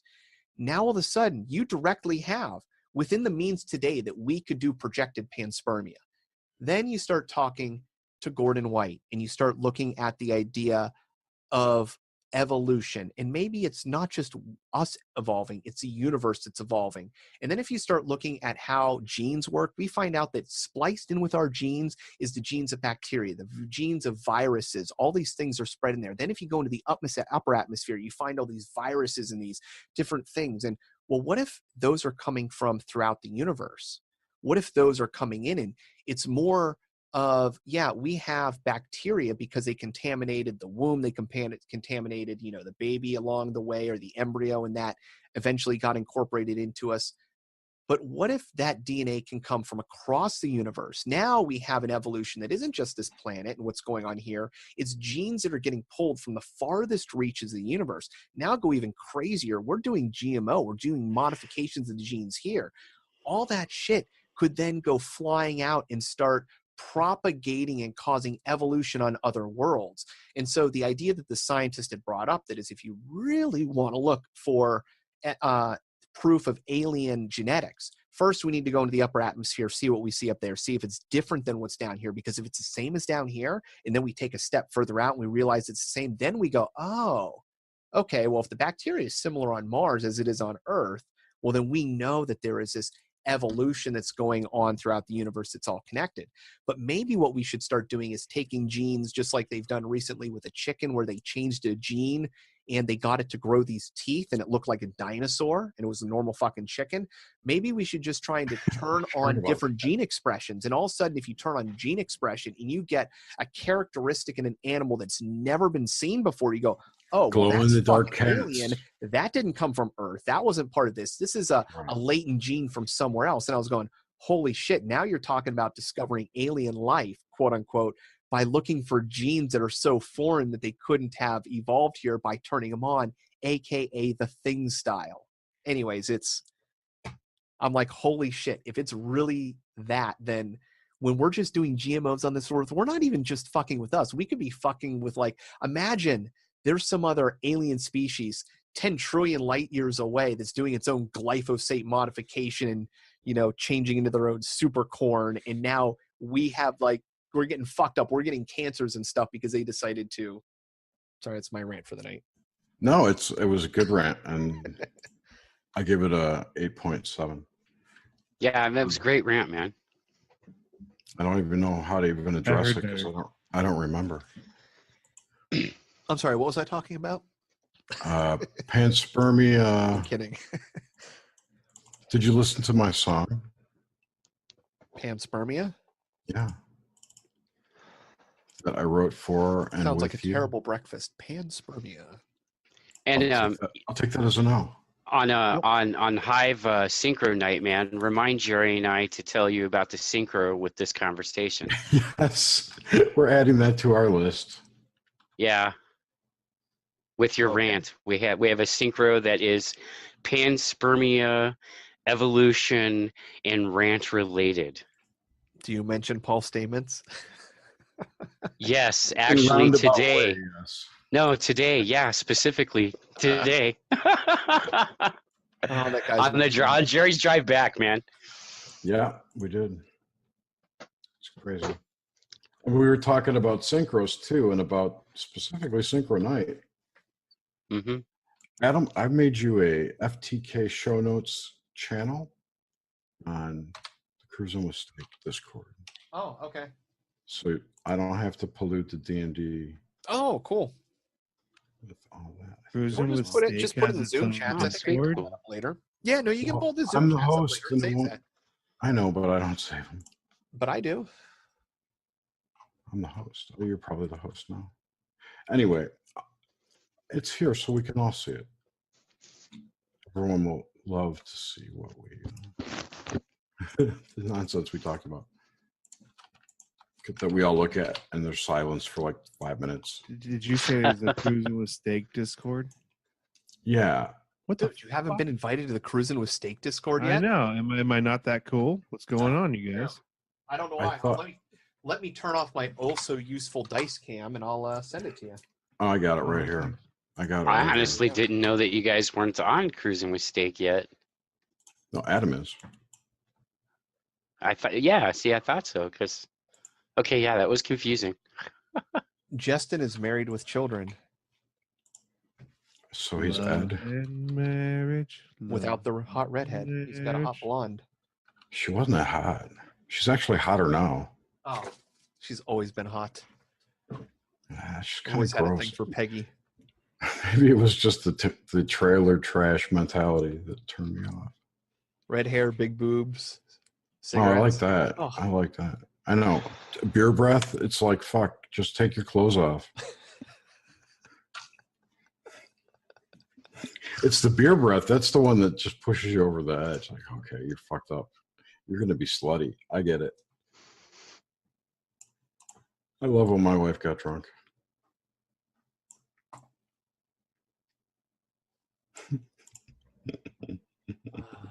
Because you know what always happens. And I'm going to shut up with that. That's right. Not she'll ever listen to this. Or anyone I know will ever listen to this.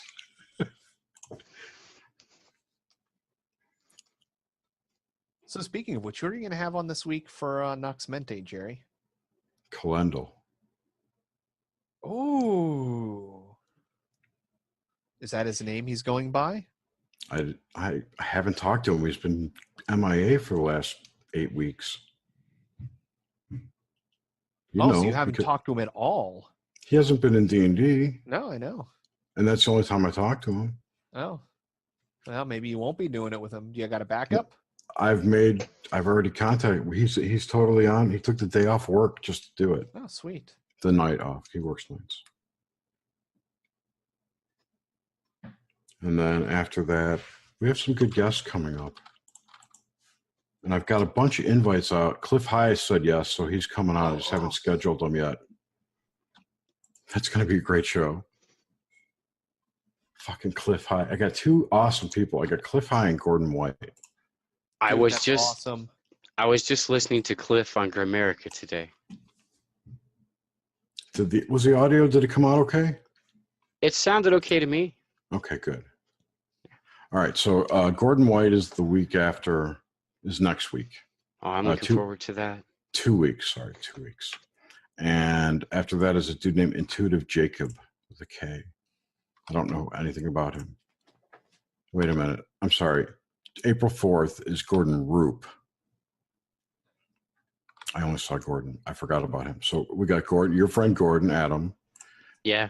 Intuitive Jacob, then Gordon White, and then Mac Lorenzo from our group, and then Brisson. And then a woman named Shonag Home.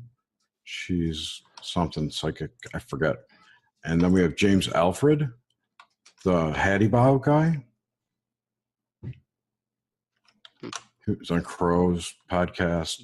He wrote about the spiders that are the archons, and they were genetically engineering us so they could use us as vessels for their consciousness. I've not heard. I am not familiar with that music. It's this amazing story that this alleged petroleum scientist discovered. He's a Russian scientist, petroleum engineer, whatever he was, and stumbled upon this story because he got let into one of their control rooms of where they run it all. But they're in people now. It's like they evolved into the people so they could. I think it was leading up to being there were the bloodlines were these spider beings who took over. But a lot of the pages were missing, and it was all in Russian. And some of the reference material from the source material was never published online because it's all like from Russian libraries. He's got a really good blog called SageSigmaUnbound.com, and he's got all detailed and archived. And he moved on from that and did a whole big Laurel Canyon series. He's like an investigative journalist, but very cool from an armchair view on things that he finds interesting and challenging, and take him away from his job of being a cost accountant, I think, or whatever boring job he has that he hates. So, but he's really cool. Anyway, and then after that, the week after that is Trisha Gelder. She's a British intuitive who she's a numerologist. That's her shtick. And she's also a tarot card reader or oracle card. She's pretty good. She pinpointed when I'd have a job. Oh, nice. I have never had an accurate tarot reading ever from anyone who reads tarot. I can give you an accurate one. I can't interpret it for you, but I can give you an accurate one. I'm always interested in that because I don't know. My experiences with psychics, air quotes, there are very, very few times have people been even remotely accurate at all.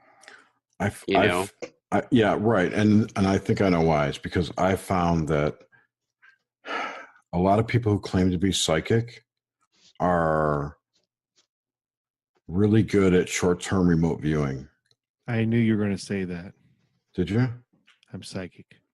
Like a multiple, when they sit back, close their eyes and think, they're remote viewing your life probability life path, but it's totally based on a cold reading. So, and I'm not saying that they're doing that intentionally, although some may. I think it's kind of a thing that they develop thinking they're improving their skills because they're honing their mental acuity when they really should be letting go more to refine that skill. That makes sense. Anyway, that's what I think. But to that end, that's why they're inaccurate, because they're not really intuiting. Oh, I don't necessarily disbelieve either. No, not me neither. I've had accurate ones. Me too. I've had a couple that were startlingly accurate. Accurate readings aren't asked for. Oh yeah, and that, that's another thing. It's when they have been accurate, that's true. It's never been a reading where I've like gone in somewhere, gone to someone for a reading or something like that. It's always been organic or spontaneous to the moment. That cheat code's been blocked out by the universe for a while, I think, if not forever. Well, it can't be forever. It just can't be. Well, see, too many people believe that it is blocked, so we can't get that way.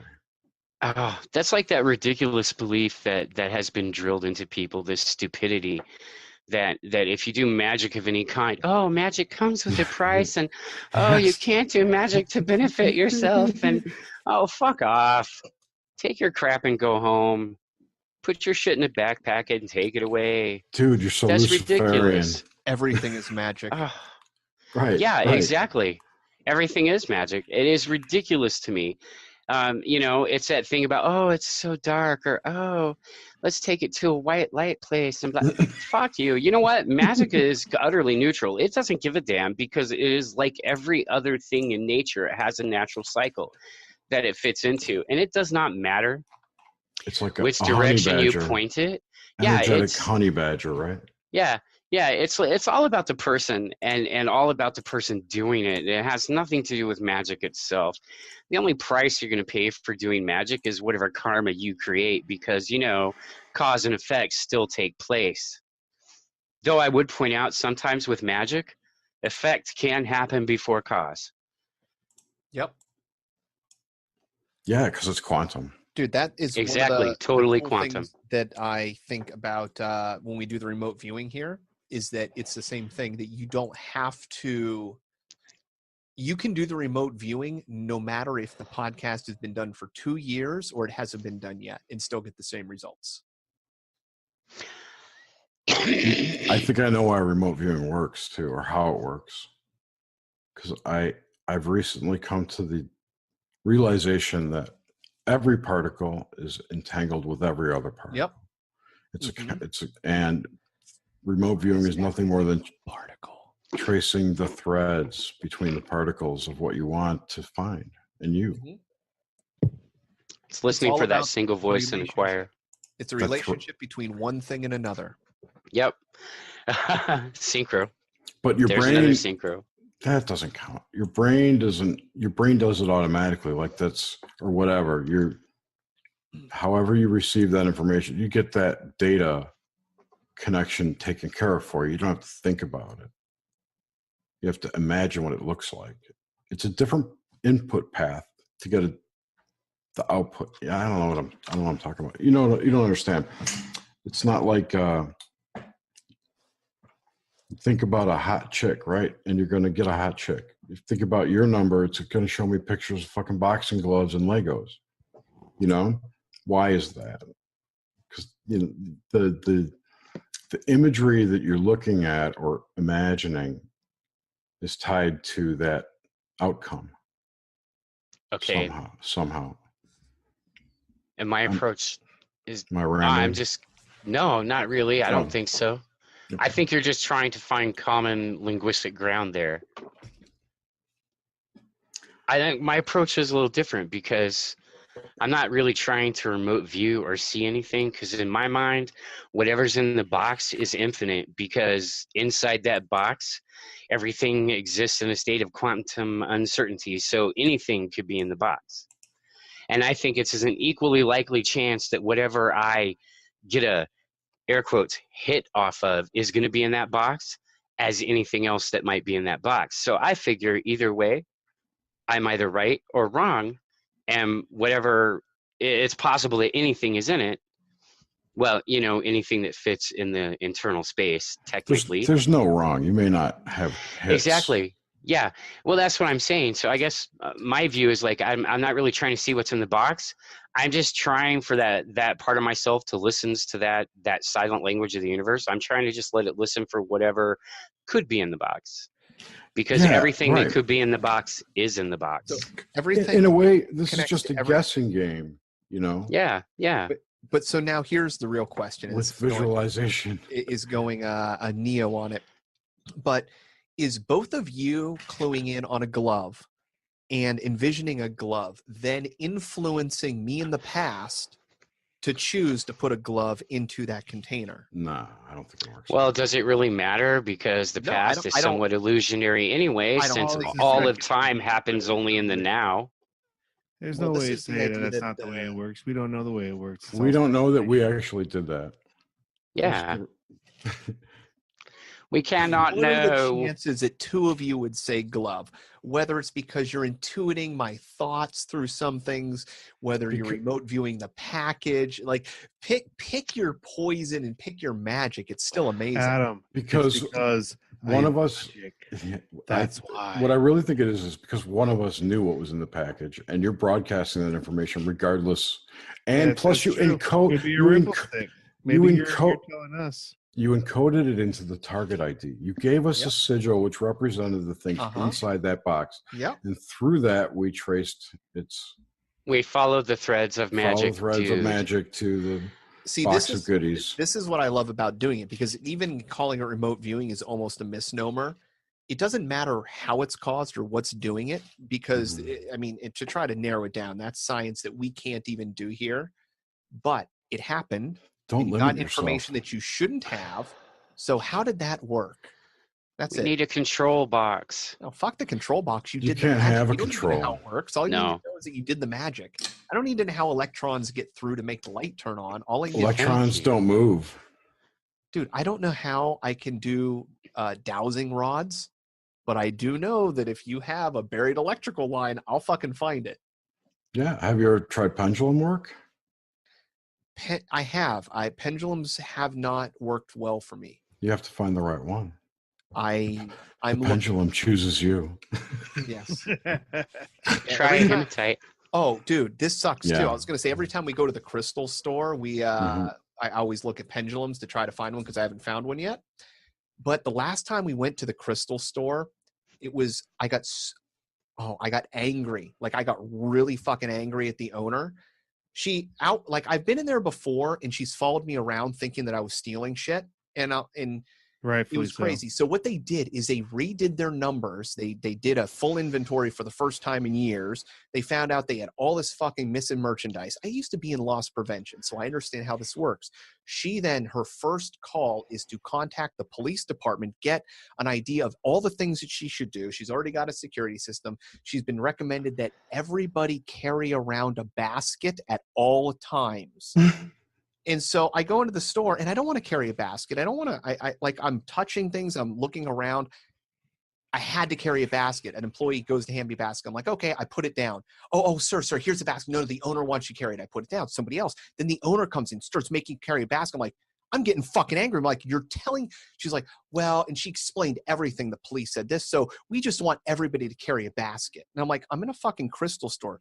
You're essentially telling me, you know what? If you don't do this exact thing with your hands and touch this physical item in this exact way, you're not allowed to be here. I'm like, my priest told me that once. This is like, but it was like against everything in a crystal store. I'm like, you're forcing me to do something.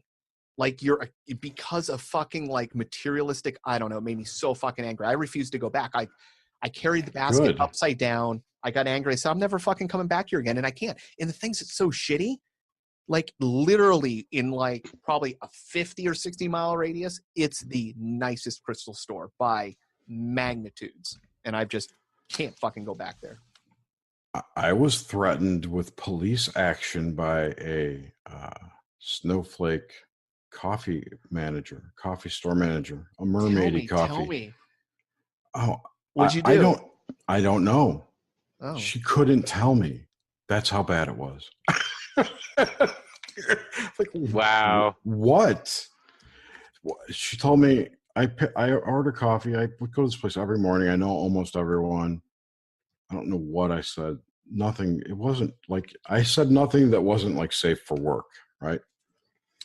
And anyway, the manager comes out and she says, "Are you Jerry?" I'm like, "Yeah." And she's like, she gave me my coffee. She gave me my coffee.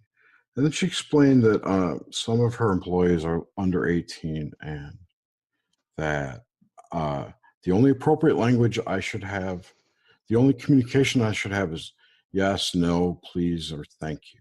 And that's it. And she has my license plate number, and she was going to call the police if Rightfully so. if I didn't do anything. I don't think that matters at this point, Jer. You know, when I was No, come on. They didn't say you were at fault. They said they were blaming you. There's a No. difference. I think what happened was I made a off-color joke or something. Oh, I remember what it was. Fuck. You whipped your dick out, didn't you? No, I completely remember.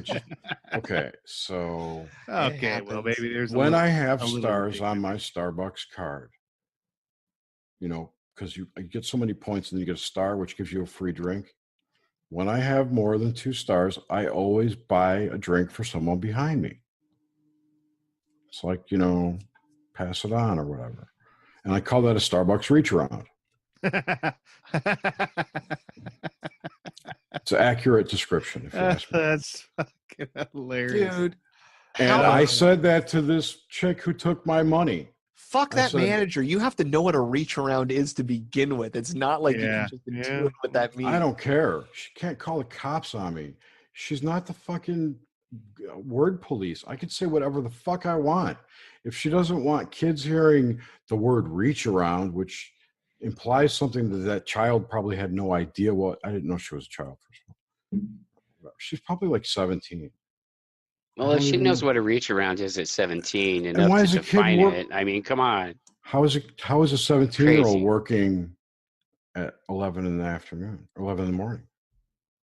You know, I mean, whatever. It doesn't matter. I never went back to that place. Jerry, when I was 15 or 16 working in a hardware store, a schizophrenic lady came to the key counter and started screaming that I had raped her.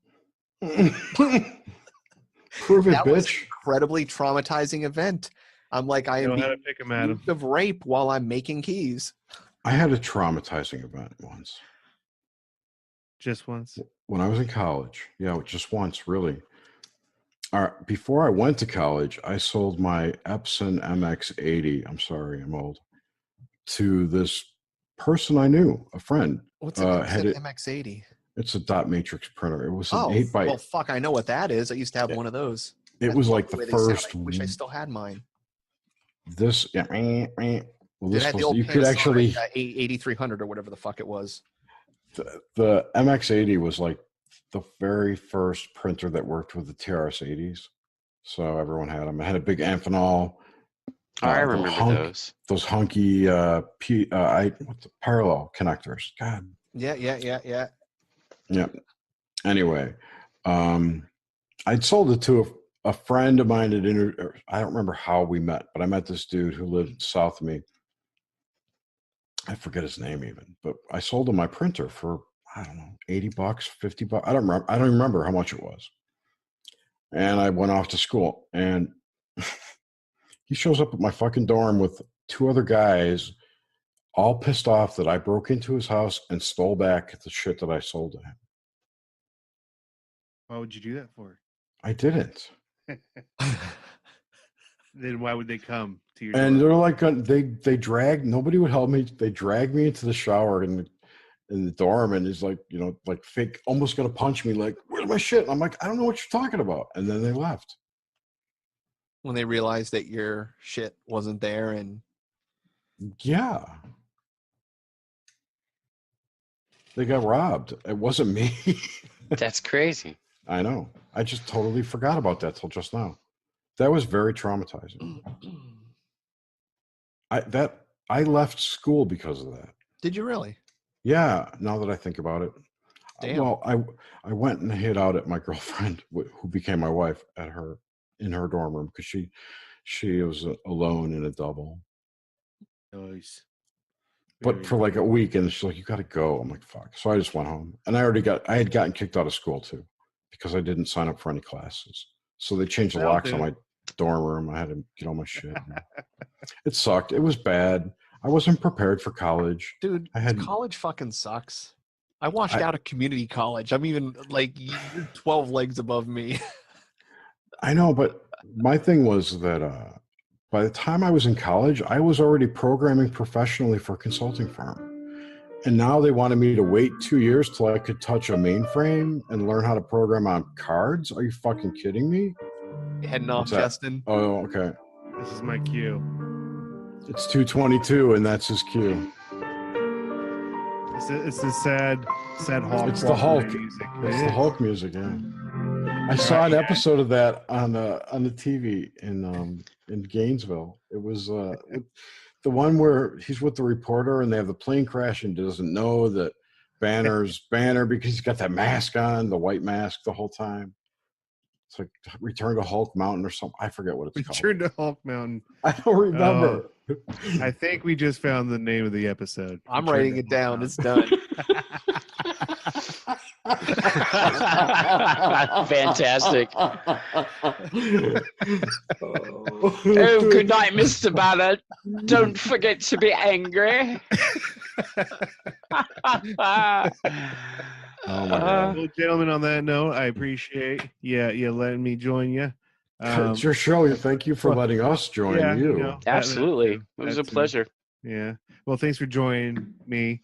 I have a long day tomorrow. We'll see you Monday. Oh, yes. See you Monday. Oh, by the way, Justin, just get into your brain. I'm going to try to get with you and And John. your sister. With you.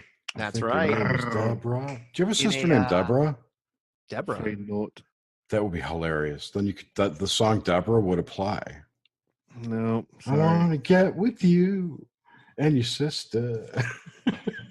I think her name is Deborah. That's Justin's middle name. It's Jestin Deborah Sayas. It's a Beck tune. It's an old Beck tune. You know what? It's You know what's fucking also awesome. funny is that every time I listen to, our show, you always say my last name wrong. Is it Solace? No, it's not. Sayas? Sayas? It's not Sayas. It's not Solace. What am I saying wrong? It's pronounced Sias. Sigh. Sias. I need to do some magic. Right. Raphael carrying Right. sighs. Sias. That's like such a Sith name. Well, no, but if you look at Vallejo, Yeah. that's bad. The bad example. Yeah. J-Man. Probably. You're just J-Man. Fuck it. You call me J-Man. Like if you look at Pollo, Exactly. that's got that. Pollo. That's got the sound. Chicken. And and po. That's a long O or poi. Yeah. What is Pollo. that? It's a short O, but it's something else. Pollo It's is a Disney something. film. Pollo. So if you, I how don't do you know, apply man. that to an A? Sayo? Yeah. Sayas. Sayas. Yeah. From But now no on, you're worries. just going to be Darth Sias to I me. think it's a Call me fucking Darth Sayas. Australian That pronunciation of your name. All I'll right, take it. Sayas, mate. Whatever. All right, dude. Hey, I've been called Justin Salas my whole life. It's not a huge deal. Dude, the actually- best story it's is actually still your not- brother at the age of, how old was it? Oh, I want to say he was like 13 or 15, something like that. I got a birthday. Okay, so my name is Jestin, Jestin, right? It was a compromise. My father wanted me to be named after him, Evil And- jester. and his name was Jesus, or everyone called him Jesse, Jesse, or Jesus. If your mom's name was Mary, Yes. I mean, and my mom, God bless her soul, didn't name me after that man. So when she brought me home from the hospital, because he wasn't there, she brought me home and he's like, "Oh, let me see little Jesus Jr." She's like, "Well, actually, I didn't quite name him that." He's like, "Well, what'd you name him?" Jestin, but it's spelled J-E, like your Jesus. name. And he was drunk enough. He was like, "All right, that makes sense. That's good enough." That checks Yeah. out." Right? And now, occasionally on dungeon nights, you accidentally get like a gender swap, It's true. courtesy of my mispronunciations. So And Oh, no, you know everyone what? does that. I don't ever correct people. Like, I'll answer Justin. Like, it's not a big deal. Especially people that I meet in passing or just like on a daily. I need someone to a truck driver. Like, they'll call me Justin. Whatever. I don't care. It's not a big deal. But my little brother, I think at the age of I want to say he was between 13 and 15. He wrote me a birthday card. And he was like, "Happy birthday, Justin." And I was like, "Ian, like, I don't care if if like the normal Joe Schmo called me the wrong name, but you're my fucking brother. Did you think you had a brother named Justin for 13 years of your life? Like, did you really think, like, how did you not see my name written anywhere in that amount of time? Like, honestly, like, yeah. So for his entire life up until that point, he thought he had a brother named Justin. The worst part is you broke it to him then. It could have been at 30. Yeah. I should have just let it slide, right? He just never had to write your name down. That's all. Yeah. You should have saved it up. It's your name. I should have. Yeah. If you'd have saved it to your old age, you could have said to him, "No, man, you've had dementia for a long time. Let me show you. Look at all these wrong cards and shit." Going up there, Look what you did, man. you're finally reading like for who the fuck is this? Yeah. Just tell him on my deathbed, come closer. No, closer. Closer still. Rosebud. Rosebud. That totally reminded me of a joke. Well, don't keep us hanging. What's the joke? Oh, okay. It's a bad joke. It's Jesus. Those are the best guy. Jesus is being crucified, and he's whispering, and no one can hear him. So, whoever was supposedly around the bottom of him, not Around about him. like somebody was down there hanging out, watching it happen, but everyone else was kind of As you farther do. away. Peter was in the crowd, and Jesus was going, "Peter, come closer." and whoever, and he's like, "Yes, Lord, I'm coming," and he's fighting his way through the crowd. And Jesus goes, "Peter, come closer," and he fights his way through the crowd. And this goes on and on. I do it like 10 times, and every time through the crowd, it gets more violent and cannibalistic. Gets finally up to the bottom of the crucifix. "Yes, Lord, dear Lord, I'm here. What is it?" And Jesus goes, "Peter, I can see your house from up here." You got to drag. Okay. You know what? That's a good one. I think next episode, whether you guys are on or not, Adam, you gotta come up. You gotta think of the most distasteful joke, the most Aristocrats offensive joke. I've already got it. You don't want to hear it. It's. Could I just tell an emergency room story instead? It's Okay, about that a works. tit falling off in somebody's hand because it is so blackened with cancer after being sprayed with saline. I've heard that one. Wow. That's gross. That's She was not a only like joke. 93. What's a black boob falling off in your hand? Disgusting. Dude, I want to hear it. I don't. I'd rather hear a joke. Dude, next week I'll have the worst joke for you. I can have Okay. 2 if you want. Is it going to have two tits fall off in your hands? That's 2? Oh, good. Then it can be a juggling act. Leprosy, the juggling show. Ha ha. Okay, that's as wrong as I think I can get today. Damn. Probably. Yeah, people don't have leprosy anymore. They do, actually. Yeah, they do. Do you know how you catch leprosy? Under a rainbow? No, I'm being serious. There's been one. Yeah, it's a vector of communicable leprosy. disease. Yeah, but it's been Touch. found where you catch it from. A vector. Where? Armadillos. Oh, yeah. I heard that. Don't did hear play that. with armadillos. They're easy to, well, they're not easy to catch. They're a nuisance down here. And I used to fucking go with my dad and we catch them and throw them in cages. But Dude, don't they were fucking touch them. Don't eat them. Stay the They're fuck away. debating eating nutria in California right now. What? All right, guys, I'm taking off. Dude, take care, dude. Later. Take care, man. See you Monday. Deuces. Yeah. Yeah. Dude, yeah. Truckers. So they're talking about the ethics of eating rodents, or like they called it like urban wildlife or something like that. It was some crazy thing they came up with, but they had a picture of a nutria there, so they're talking Have you about. seen the documentary Rats? No, I don't really like rats. Dude, watch it. No, I don't want to. Freaky. Dude, I know it's freaky. Rats They're are freaky. so goddamn smart. They They're have this clever. dude, all the diseases and the things that they have, like they go They're through. on perfect balance. Oh, they're amazing. They're like Mr. Burns on The Simpsons. What's he had crazy- so many.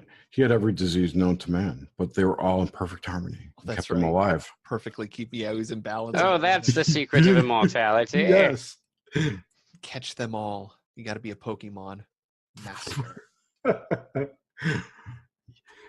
Excellent. You gotta have a goatee to do the Zod goatee stroke, you know? Working on it. Yeah.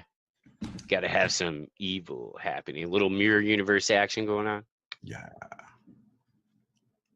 So I forgot what I was ranting about before. So no biggie. Yeah, I forget too. It's all good. I think we're talking about something in the news. Oh, let's talk politics if you'd like. Yeah, go for it. This John Bolton character. Tell me about this. I've been completely in the dark. What is it signaling?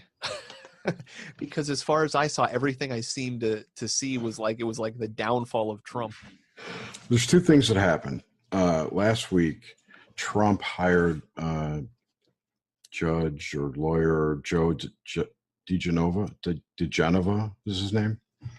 Pretty outspoken. He's on Fox News analyst. He's pretty right on. I like him. He's Italian. He's not like some crazy, whatever. He's not like people. He's more of a realist because he's actually been a judge, etc. And I just think a New York Italian guy is going to be straight with you over anyone else because I'm kind of biased there. But anyway, I think he's right on what he said on a lot of his interviews. Anyway, Trump hired him as his lawyer or to head up his legal team, I assume, versus the Mueller investigation, which should stop hopefully soon because they have nothing to go on. Anyway, this John Bolton character was brought in. What everyone's saying is to start the Iran war, the war with Iran that everyone expects to come. With Hillary would have got Russia, right? Now this one's going against Iran. Haven't you seen all the Iran drum beating? I don't think we're going to have a war, but that's just... I'm gasping because it makes sense. I mean, I'd like to think that Trump was an era of something new, but the buying of weapons stayed the same. The policy has stayed the same. So I just assume that, we're going to have a war with Iran. That was the next big plan. Hillary was trying to push Russia, and Iran would be the compromise to keep us from being in conflict with Russia. It would give us a common ground, possibly. Bolton's got something to do with... Oh, I know what's being said. They're talking... Let me think about this. So I saw... It depends on who you read, but I did see stuff on Twitter. People were saying that Bolton was Netanyahu's inside man kind of thing. Like he's a dual citizen, which, of course, we were just talking about the other day. So add him to the list. And he's going to be, I don't remember his position, but the general consensus is it's Israel's way to get America involved in a war against Iran, which Israel wants to take out. I think that's not going to happen. I just think that's what everyone believes is going to happen, or what the purpose of this was. I don't see how he could do it right now. We're stretched thin. I mean... No, he can't, and he won't. He won't. And the signing of the shit was, he said that he did it reluctantly in a statement. But because of whatever, he signed it. What happened to that line item veto that they used to have? Remember that shit where we want line item veto, and then they lose the White House. We want to get rid of line item veto. Dang. Fuckers. Well, if Cliff High is right, shit's going to hit the fan this summer. So we're in for a good show. You're talking about like the Clinton Foundation and all that shit going down? That coming to a head and finally... I'm talking about the 15,000 sealed indictments in the federal district courts. The trick, spread across. Here's the trick. It's not that the hammer can drop. It's that how do you prep the playing field so that when you drop the hammer, there isn't a civil war? Because if you do that and there's an outright civil war, I mean, what good are we doing? We're just, dropping the meat into the piranha nest. Because I think it's going to be so so across the board that jaws will drop. Like even shit we don't even know probably may come up. Or it's going to be a shallow criminal, but a lot of them, like money laundering, 1,000 counts of money laundering, and you're going to jail forever. Or it's light treason, and they're not going to go deep on it, but they're going to go wide. And that would be an interesting move. So instead of going with, say, pedophilia out of the gate, you go with money laundering type thing, and then you just get everybody Al Capone style on one thing, and then you can always drop in charges later after. Ooh, I like it. Because you have to get them on what you can actually get them on to hook them, you know? Not even that. If you start dropping giant pedophilia charges, it doesn't matter. It's too much for the left. They would defend. I mean, look what they've done with Hollywood, whether it's Polanski or Meryl Streep, you know. Even though they push it on us to normalize it. Yeah. They still, it's projection. That they always project their sins on everyone else. That's how they get rid of their so-called karma. Dude, it's like anybody else, whether you have an alcoholic friend that wants you to drink or anything else. You know, smokers always want their friends to smoke. But smokers don't blame you for smoking. No, but I guess what I'm trying to say is whenever there's negative behavior, people want other people to engage in the same behavior. Yeah, because then it normalizes what they're doing. Exactly. No question, but I'm saying that Harvey Weinstein was very outspoken against whatever he was accused of. Oh, of groping course. people. Of It's a projection. Just like Gary Condit was completely against gays, but yet he was caught foot tapping in the bathroom at an airport. Ring tapping. That was Gary Condit, right? No. Oh no, Larry Craig of Idaho was the airport foot tapper. I know. I made many jokes about that. Isn't Gary Condit the guy that was saved by 9/11 because he had an intern that went missing, and then she died in D.C. jogging, right? Yeah, and then 9/11 happened, and it was completely forgotten about. I forget her name, but she came up in the news recently. Really? And when I see it, I go, "Yeah, it's her." Yeah, Larry Craig. There used to be a baseball stadium that did head bobbers, and it was in the same state that it happened in. So for their custom head bobber, they had a Larry Craig one, which it was a bathroom stall in which the foot bobbed at the bottom instead. I always fucking wanted to buy one of those. Brilliant. But they were like going for like $2,000. Chandra Levy. Levy, that's right. And okay. May 9th of 2017. Okay, it wasn't that recently. 2017? No. On May 9th of 2017 was the last report that I remember reading. Oh, gotcha. Oh, shit. Stupid autoplay ads. Here, it's in here. Apparently one of the suspects was deported. So he's not the killer.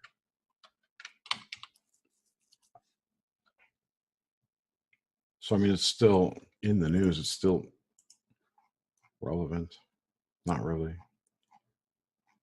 How many interns have gone missing? Oh, gee, I was going to say. How many dead hookers have been found in the back of politicians' cars? I mean. What was that hilarious dead hooker cartoon that Sean put in Discord about dead hookers? I don't remember. It was really funny. So, by the way, I think I might have asked you. This is a terrible transition now that I think about it.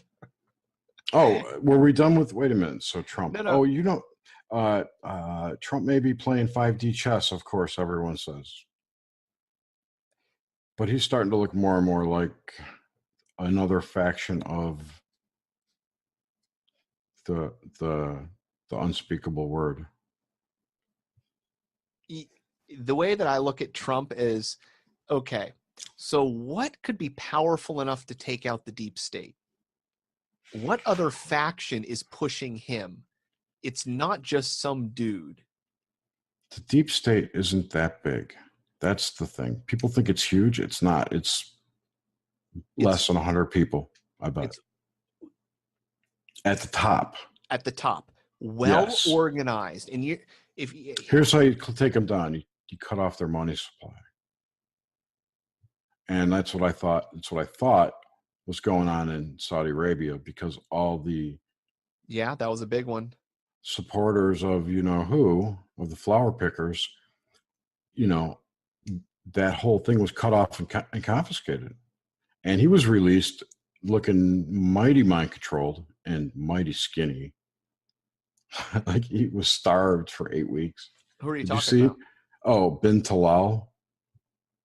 Mm-mm. Halloween. You're talking about one of the guys that got off on paying like $2 billion. Okay, so you got MBS, who's Mohammed bin Salman, right? He's crown prince.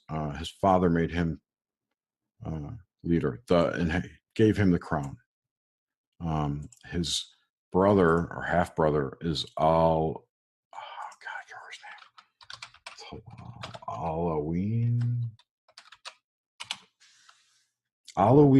bin Talal.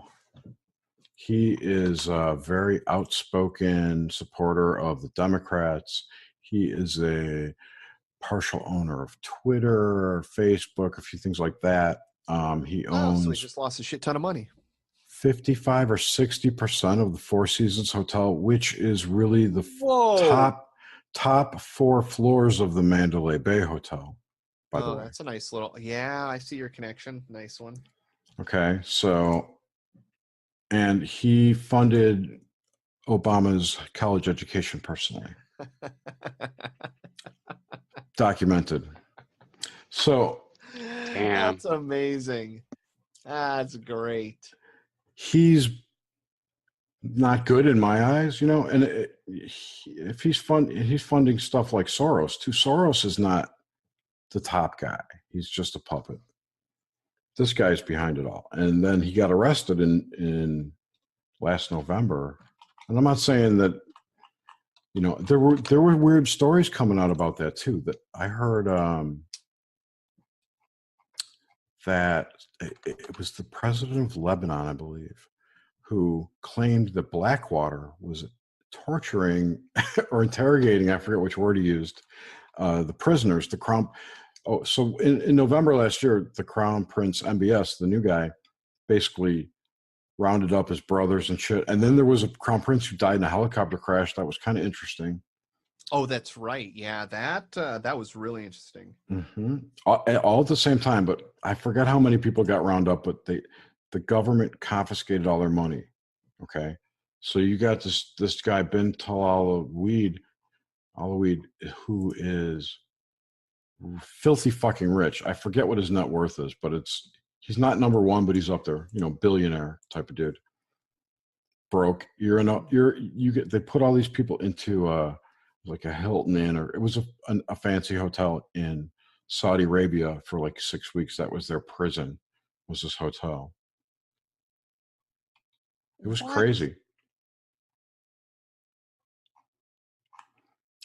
Sorry, I'm just getting a notification that my Windows is going to update at 3 a.m. whether I like it or not, and I need to save my work before then or start now. Change your clock back to midnight. Oh, that's so fucking. It's just on my one computer that I'm not even using to Zoom on. It's my secondary, but see, this is why I hate fucking Windows. You can't stop the fucking updates now. So this guy, he's invested in AOL, Apple. There's a synchro there. We're talking about AOL today. Apple, MCI, Motorola, Fox Broadcasting, and other technologies and media companies. His stake in Apple was sold in 2005. Disneyland Paris, the Four Seasons, New York's Plaza Hotel, yada, yada, yada, yada. In 2011, he invested $300 million in Twitter. It's a lot of money. He was arrested in the corruption crackdown in Saudi Arabia in November. Days before his arrest, Alawid reportedly contacted U.S.-based Saudi journalist Yadahu, whatever his name is, Jamal Khashoggi, and invited him to return to the kingdom in order to contribute to Mohammed bin Salman's vision. He came out totally mind controlled. Alawid was released from detention in late January of 2018, nearly 3 months after arrest, after he and most of the other Saudi notables arrested the previous year had made a financial settlement of some kind with the Saudi government. So they were shakedown, That was a shakedown. Yeah, so it's hard to say if that was a white hat or black hat thing, or it's just what it is, and depending on which side you lean, it is the other thing, you know? I can look at it both ways. I think it seems like a house cleaning to me. Yeah, That's kind of what it sounds like to me. That's what it sounds like, what it seemed like, and there seemed to be a lot of fake news about it. Specifically by that guy who said that the Blackwater was torture. Blackwater's been out of business for, 6 years? They changed their name. Oh, they've changed their name multiple times since then. Right. So either there's a Blackwater wing that's still operating over there in the Middle East, or... Pardon me, sorry. No, it's fine. Or it was a scripted thing, or he was sadly mistaken and didn't correct himself. Either way, it's poor judgment. Or just an idiot spouting fake news. It's meant to plant an image in your head. Yep. There was rumors of them being hung by their feet, kind of things. There was all kinds of fear porn about how badly they're being treated. Oh, poor, that kind of shit. But if they really want to be treated badly, they can just come to an American prison. That was what the news coming out was. Nobody fell for it. It was never reported on any media. Like, that just seems crazy. It's like that hook didn't catch anything. Didn't catch any fish over here. Yeah, that's all PR. It's hilarious. So anyway, that happened. And going back to the main topic, which brought him up, was that he is fucking broke right now. So that means whatever he was funding is no longer being funded. That's it. That's one way to cut off a tentacle of a hydra, of one head of the hydra. I want to see somebody cut off John McCain's tentacles. He's going to die. All these people who are really bad are going to die. Yeah, and I then know. Shit's going to go down bad. The rest, like their underlings who are following in their footsteps, like Al Franken. Yeah. That's going to be a bloodbath.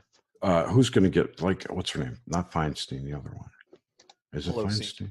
Pelosi. Oh my God. Pelosi, but she's been Alzheimer'd. Have you heard? No Agenda did a segment on this a while ago on a doctor who broke a story, not on the people involved, but on all the medications that were delivered to Congress. And it's all these, there's dozens. They're all for Alzheimer's medications. Who the fuck's on Alzheimer's medication that's working for a government, and why don't we know? She's one of them. Well, it could be that's a really good smart drug if you're not on if you don't have Alzheimer's. It could be good. It's preventional. Or when you eat a lot of babies, you get prion disease. Well, I don't know. Adam would actually know more about eating babies. Not prion disease, about the. I was like the nootropic effect of whatever Alzheimer's meds are. I don't know what it is even. But it's got to be some kind of neurostimulator or neuropath enhancer. It could be, and honestly, usually I'm up on things like that, but I'm not up on the latest literature where Alzheimer's and Alzheimer's treatment and medications are concerned. It's just been kind of outside my wheelhouse for the last couple of years. So. Yeah, and I have no idea. I just would have.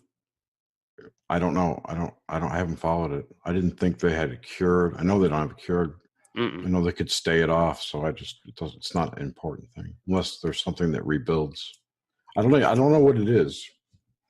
There is a mechanism inside your body that can be turned on that cleans up amyloid plaques that is dormant. They don't quite understand how it works. They think it can be initiated by fasting and other things.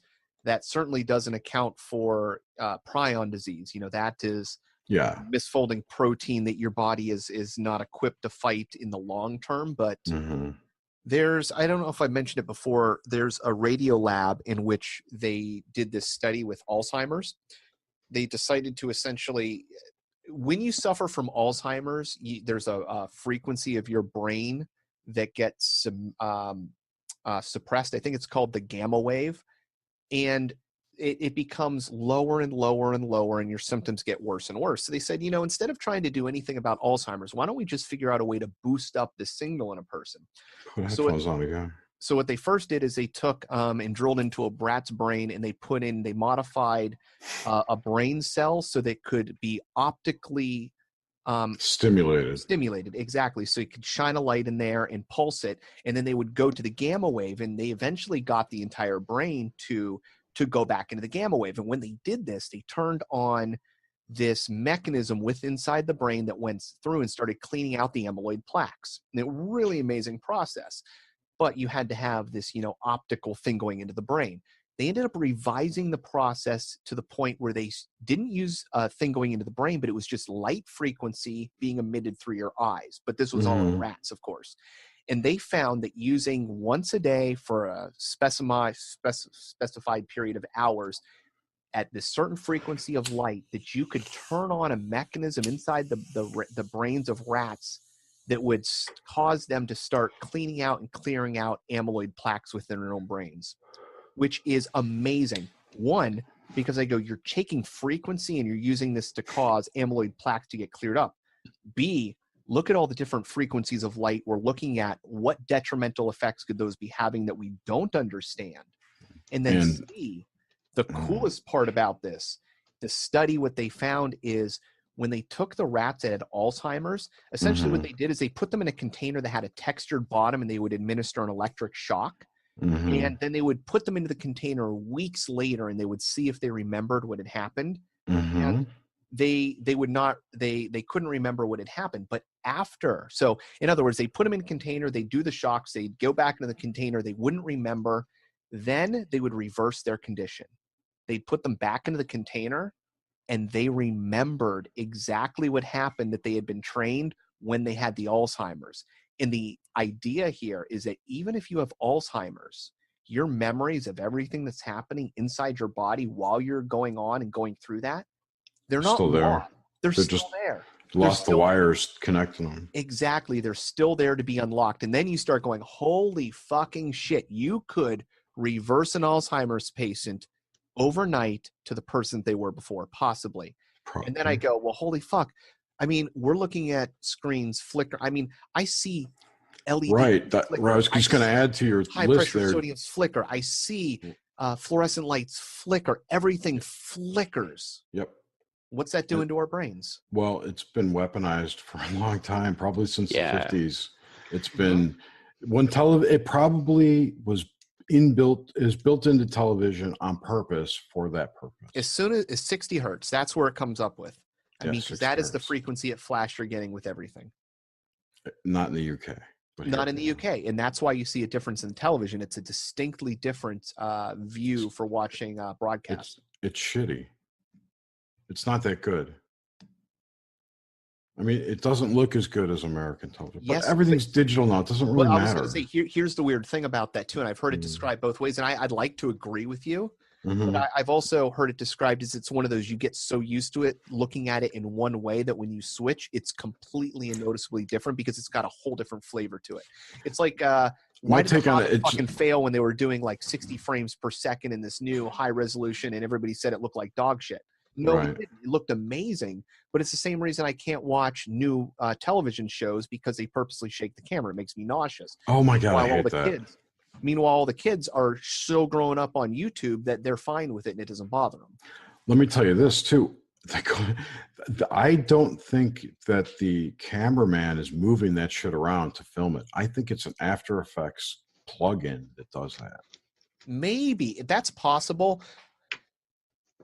It bugs me because it's not natural. Like when I see I would get upset when you'd see like a person bounce and you could see like the walk, and I'm like, you motherfuckers, who didn't like isolate this camera? When Steadicam came along, that was the best fucking thing ever. I loved it. And I love, even when you're watching an old movie, if there's movement, it's natural, you can feel it. My problem is sometimes you'll be watching shit and you see the person, they're literally like doing this, they're moving around, and I'm like, well, now like this, there's no natural movement, and now I just get nauseous.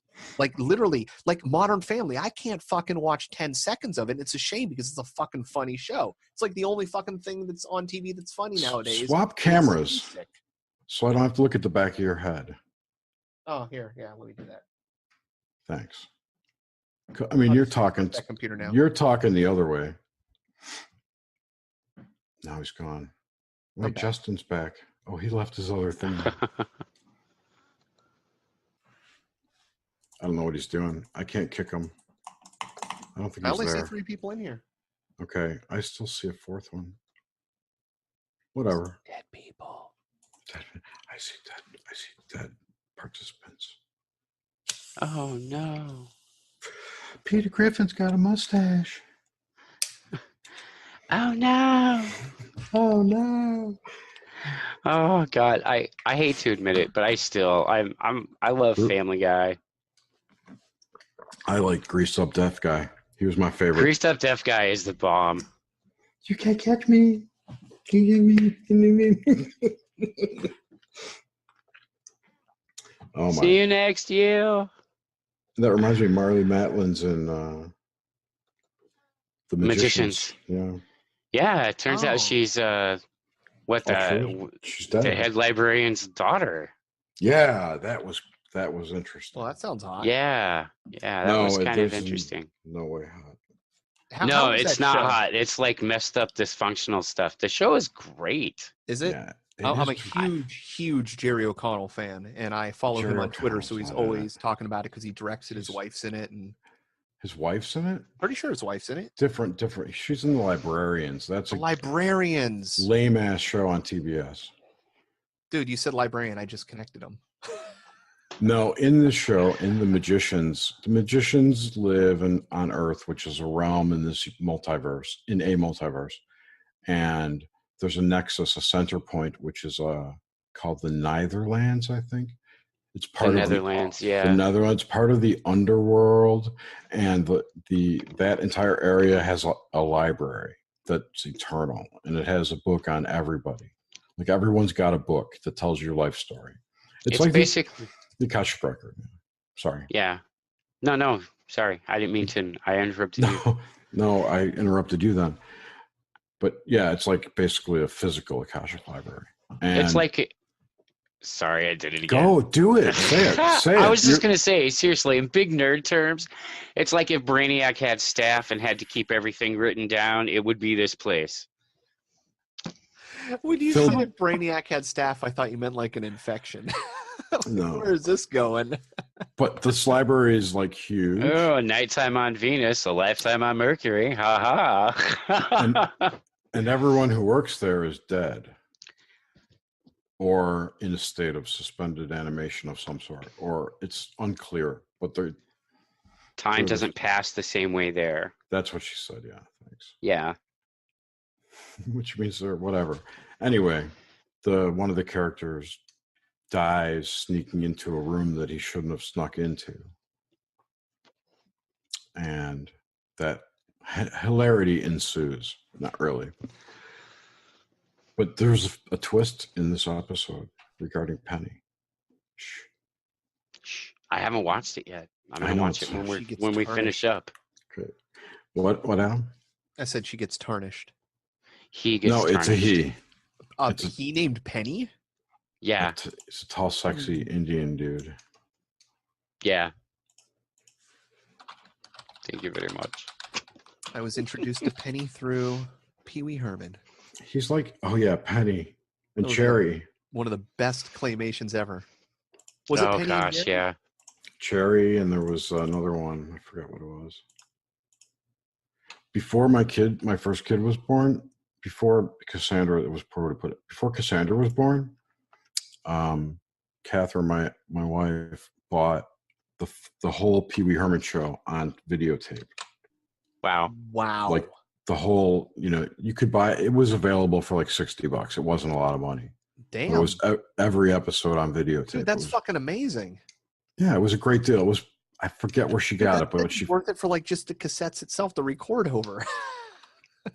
Today, yeah, but then it was like there's videotapes everywhere then, But anyway, she had planned this out. We had tons of books and shit before the kids were born. Like we decided to have kids, and she started accumulating stuff like that if the deal came up, Like, I know I'm going to have kids in the future. This is a good thing for them to have. So that they grew up watching Pee Wee Herman's, where I was going with that. Because we watched Barney, and it was pretty harmless. It seemed harmless, at least.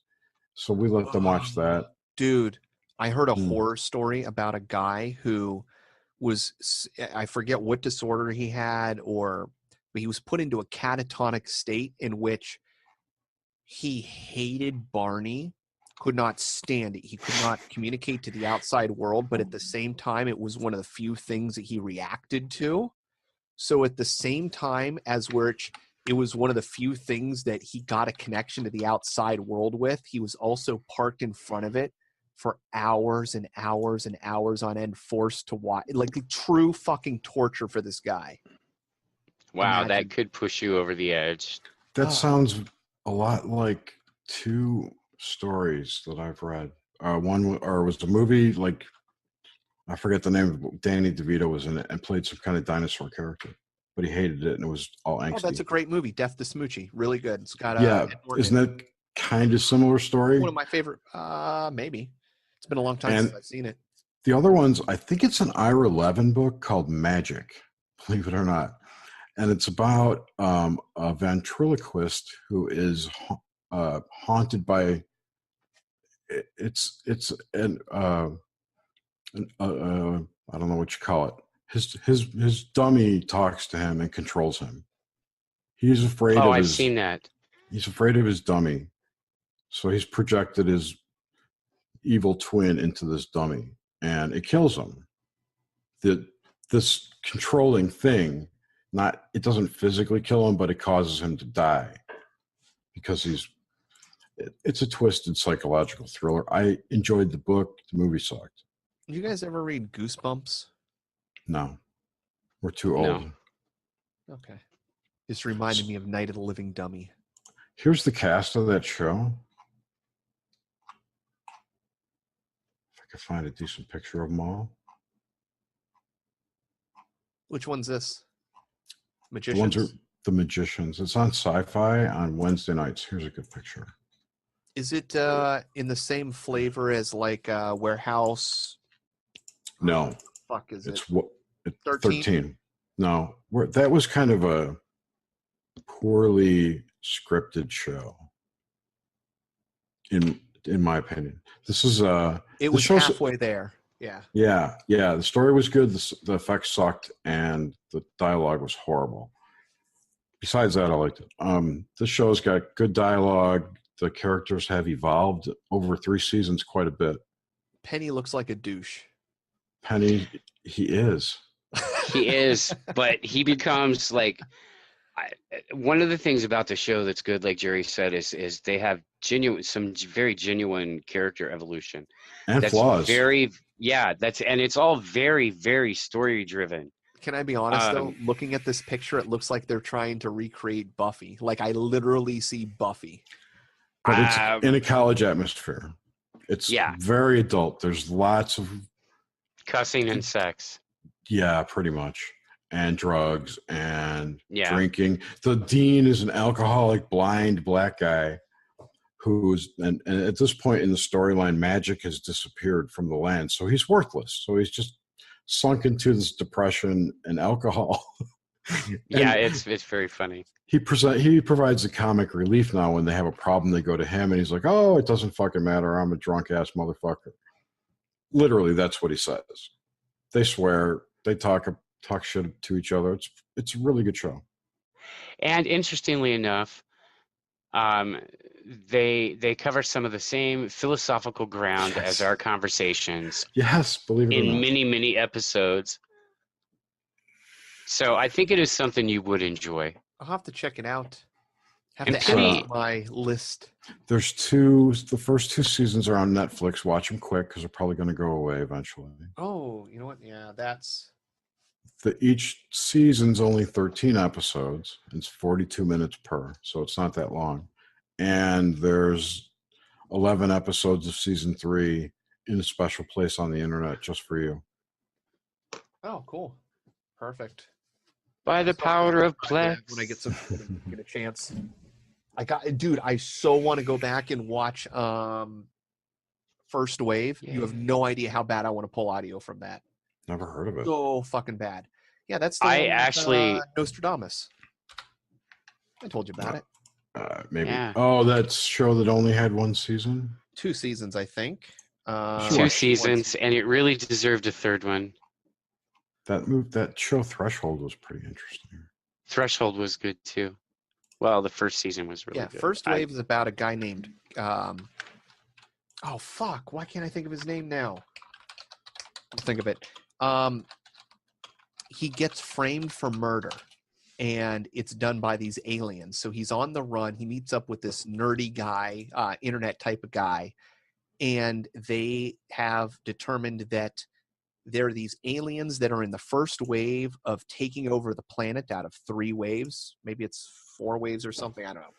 And it's the first wave, and they're following the teachings of Nostradamus. Maybe he was in the first wave. Anyways, Nostradamus was in this wave of aliens that came to scout the planet out, didn't like what was going to happen, so he decided to write down all these prophecies warning people about what was going to happen. They discover these prophecies. He gets framed for murder, and so now they're taking these prophecies, trying to stop an alien invasion before it happens. And aren't they at the point in the show where they discover the prophecies in the middle of like the 3rd or 4th of the oncoming 5 waves? Yeah, something like that. Yeah, because they're already there. They're infiltrating groups. They're being hunted by this one super soldier black dude that like halfway through the season like ends up having like a come to terms and like kind of starts helping him. Cade Foster, that's his name. Yeah. Yeah, and it's the scientist who dies in Watchmen from cancer is the guy who plays the other dude in that show. He's one of my favorite. Who dies from cancer? In the Watchmen. Oh, the Watchmen. You said X-Men. Watchmen. Did I say X-Men? Peter. I thought you said Watchmen. Oh, I heard X. I'm sorry. It's Peter Weller. No, it's not. Yeah, it's Peter Weller, right? No. I love him in everything he's in. He's not in hardly anything. It's RoboCop. It's Buckaroo Banzai. No, it's not. No. It's Max Headroom. Well, he's in Max Headroom? He is Max Headroom. That's the actor. Yeah. No. I promise you. That's him. Watch. Look at this movie came out 2 years ago, I remembered, about deadly alien. That's impossible. Wait. Stick with First Wave. A movie came out called The Fifth Wave. Yeah, it's different. Okay. Watchmen. I can't remember his name, but I'm going to see it and go, oh, yeah, it's him. Peter. It's Peter something. Let's see. Peter. Matt Frewer is his name. That's it. He played Moloch. Matt Frewer, this guy. Look at your screen. I'm looking. Nope. Yeah, that's him. Look, I got his photos here of Moloch, him as Moloch with Rorschach.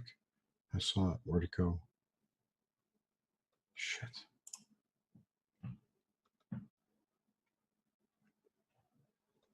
I don't know where it went. I thought I saw it. It is him. It's on his cast thing. Right here. Watchmen. See? Rob LaBelle. Who's that? He plays Crazy Eddie on Rob LaBelle. That's the guy's name that I'm talking about. Oh, look at this. That's right. And I forgot Tracy Lords is in this too. I fucking like love almost everything she's in. Not her porn stuff, but her acting. I like her porn stuff and her acting. I met her once. Did you? Check this. Yeah, at a show though. This dude was in The Fucking Librarians for 2 seasons. He was in Falling Skies. I'm sure you watched that. Oh, I love Falling Skies. That was a really good series up until I've only seen the first 2 seasons of Falling Skies. So he was in the Watchmen. The last one. I'm proving I'm right. Watchmen 2009. Scrolling down. Who is this? Matt Frewer. Max Headroom. TV series. Yeah, I know exactly what you're talking about. I'm talking about somebody else, but I know who you're talking about. Oh, what the fuck am I doing? Saint Elsewhere. Remember that badass show? What's his name? I'm gonna pop it into the Discord. It'll be there in 2 Do you know what I saw recently? I think it was BBC America was playing it. It's in the Discord chats. I'll check it out. Slowly it's rolling. The Fugitive. I'd never seen the original show. I thought you were going to talk about the movie. Yeah, I haven't seen that either. That's and 70s maybe. I thought it was 69 or 68. Yeah, Like early. Maybe early 70s, but yeah. So Patrick Gouin, I forget his name, but he's like a secret agent who quits. This is the story. I saw one episode. He's a secret agent. He quits his job. He leaves. He's followed, tries to escape, gets drugged, and wakes up on an island resort that he can't leave. But it's like the whole island is a resort. So it's got a city, a small city life, and made. So it's like, it's crazy. And then there's this giant ball that bounces around like a beach ball. That's some kind of oppressor, literally and figuratively, on that island. And he tries to escape and he can't. That's all I saw so far. But it's very mind controlly. It's very spirally. There's spirals in it. There's just like trigger shit in it. It's like, wow, this is pretty interesting. But I can't help looking at shit that way these days. And that's my problem. If you had unlimited money and consider all the people that you don't know, the amount of power that comes with that, there's always been people ahead of that technology that have existed. So somebody somewhere is influencing, taking advantage, adding their fingers in, always. But I would never give money to anyone who would impose their opinions on other people. I wouldn't, but what if you literally had so much money that it was only power that mattered to you? You could get anything and everything you wanted. That's not me. Money, but that isn't you. No. But there's somebody out there that's doing that ahead of the movies, ahead of the first television, ahead of the first radio, ahead of, new. I say enjoy it while it lasts, because it's going away. Dude, honestly, podcasts are the last bastion of hope we have right now. And they're getting cracked down on the next couple years. No, I think we're better off with ham radios, to be honest.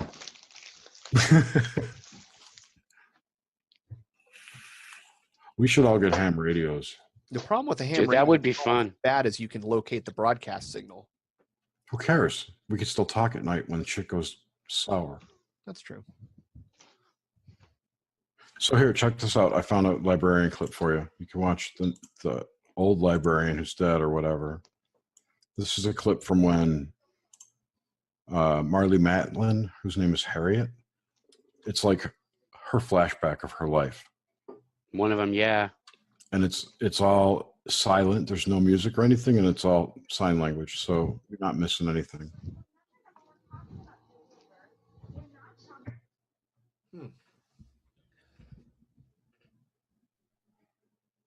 So that's the head librarian, and she's like the same person in every scene.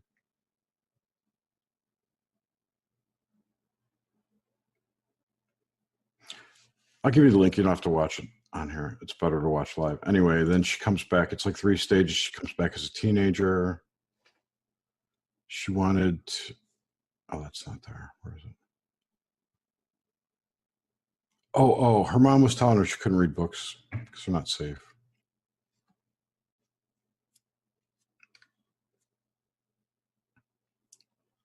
It's kind of exposing the librarians as this knowledge Nazis. Ministry of Information, I was going to say. Yeah, that's very accurate as well. So now she's a teen and she's a lesbian, I think. I forget. It's like 3 fights of her and then she comes back in real time. But mom's still the same age,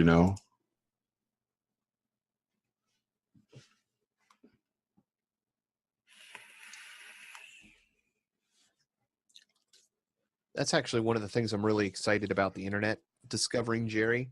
You've probably seen it like there's a guy in the Midwest that looks exactly like Nicolas Cage. Or there's other, celebrities that have had doppelgangers in the past. I don't know how much of that we can trust with like these derp fakes that are floating around. But there's a couple of them out there that are like, like, wow. But here's the thing, now millions and millions and millions of time over, and let's take it out 1,000 years of recording. We may start to find out that Jerry, Adam, there is somebody that looks identical to you, that there are repetitions and patterns and things that pop up. And it'll be really interesting to see where things go as I've often thought this, like, there's certain people that look a certain way and they act a certain way based on how they look, and it's not discrimination. It's just who they are, a flavor, and it'd be real interesting to see what ends up popping up in the long run of recording of what people look like and personalities. And I am not a believer in the infinite possibilities of DNA. I think there's certain combinations that work and certain ones that don't, but it does depend on your parents, right? But I still think I don't think there's infinite snowflakes or fingerprints. I'm sure there's DNA. On what scale of population is everybody just related to everyone else? Exactly. Mm-hmm. So, and that doesn't work because we're not all retarded, or in Boston, retarded. And have you ever seen somebody that is a spitting image of somebody else you know, but they're not that person? They're not an identical twin, and it's just a happenstance? No, but I met 2 sets of identical twins in my life, and it freaks me out. Dude, I know like 7 sets of identical twins. No joke. Because both of those statistically, I am like such a high aberration in that it's not even funny. Well, the creepy thing is that one set was female and one was all hot for me, right? But they used to switch off, so you never knew who's who. And then the 2 dudes I knew, I worked with one of them, and his brother would show up for work, and then one would leave, and you don't know who was there because they wore the same clothes. It's like, come on. That's insane. They do that to fuck with you. Here's the thing, though. Most twins, though, after you get to know them, you can see the differences in them. It's like anybody else. Right, but if you only know one side, I only knew his brother. 2 of the twins that I know are on my mother's side of the family. They're like my second cousins or something. But I remember when I was a teenager, we were up at a family gathering, and they had one of them had kids. And here's the funny thing. They both showed up at a family gathering, and they live in completely different cities, so they don't see each other like 20 miles away. They came wearing the exact same set of clothes. Purchased them separately at the store, exact same set of things. And so it was really funny because the kid, one of their sons, walked up to the other mom and was like, "Are you my mom?" And she's like, "No, your mom's over there." Like, it's great. You can't even tell who your mom is. Show them wearing the same clothes. Sad. Yeah, I'm fascinated by twins. Yeah, it's interesting. So is Mengele. Yeah, thanks. I mean, out of all the people who are known for working on twins, yeah, it was him. That and the double mint commercial guys. Yeah, it was probably some kind of twisted fetish, twin fetish. Why would you want to fuck 2 girls who looked exactly the same? It's creepy. You lick my left ball. You lick my right ball. So 2 cannibals are eating a body. One starts at the head. One starts at the foot. Guy's eating around the neck, says to the other guy, "Hey, how you doing down there?" And he says, "Hey, I'm having a ball." Oh, God. Did you see that? I don't know where I heard this joke, so you might know it because it might be a dad joke. But how do you find Will Smith in the snow? You look for the Fresh Prince. Oh. That's a great joke. That was punishing. Oh my gosh. It's funny though. Oh, that's up there with my "what's green and has wheels" joke. I've got all these bad jokes that end with a pun. Like I've got this, and they're long, involved jokes that end horrible. You know, it's like so obvious by the like these 2 clams, Sam and Dave Clam, who lived in the sea, and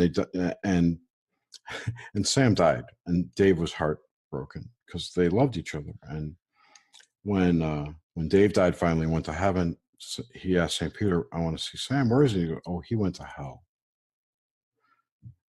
I don't want to tell the whole joke. It's too sad. Okay, I'll tell it. It's funny. I love this joke. It's funny. I want to tell another one after this, which is funnier, because my dad told it to me when I was young, and it was the first time I ever heard my dad swear. So it's like, yeah, it's cool. Anyway, so St. Peter says, "Well, you can go visit," or says to Dave Clam, "You can go visit your buddy Sam Clam in hell. I have a 24-hour pass," and he hands him a harp, like a miniature angel harp, puts it on his back. He says, you got to be back here within 24 hours with that harp to get back in here. And Dave Clam says, right on. So he cruises down to hell. He hooks up with Sam Clam, and it's rocking down there. It's so awesome. He's got strippers on his arms. He owns a casino and a nightclub, and he's like boss man down there. And they're partying and they're doing drugs because it's hell, and you can do whatever the fuck you want. And they're doing whatever the fuck they want and it gets to be 24 hours later, and they've had so much fun because they went to every club in town, including Sam's.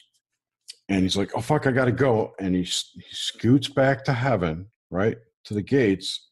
And St. Peter said, did you enjoy yourself? He said, oh, it was so great down there, but I'm ready to go to heaven now.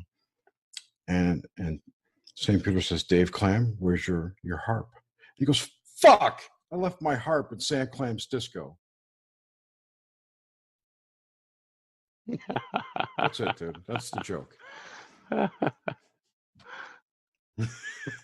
That's cute. I love those kind of jokes. The one my dad told me was about an actor who tried for weeks and weeks to get a job on Broadway, and finally gets a job saying one line, and all he has to do is come in at a certain point on his cue and stand on this red X on the floor and look up and go, hark, what is that sound I hear? So he's thrilled he's going to make this, it's like next Tuesday at 7:00. So he's going to practice that line forever. So this I'm not going to go on, but the joke walks him home. Then he goes out, rides his bike for a while, and he's practicing. Hark, what does that sound I hear? Hark, what does that sound I hear? Hark, what does that sound I hear? Trying out, throughout his travels through the city. It's like a 20-minute, right? And finally he gets it's Monday night. Hark, what does that sound I hear? His alarm goes off the next day late, and he's late for his thing. And he's practicing. Mark, what's that sound I hear? He gets there. He's right on time for his cue. They call him on cue. The bell rings. That's his cue. Bong. And he goes, what the fuck was that? I left out the bell part as his cue. I apologize. But yeah, the bell is going to ring.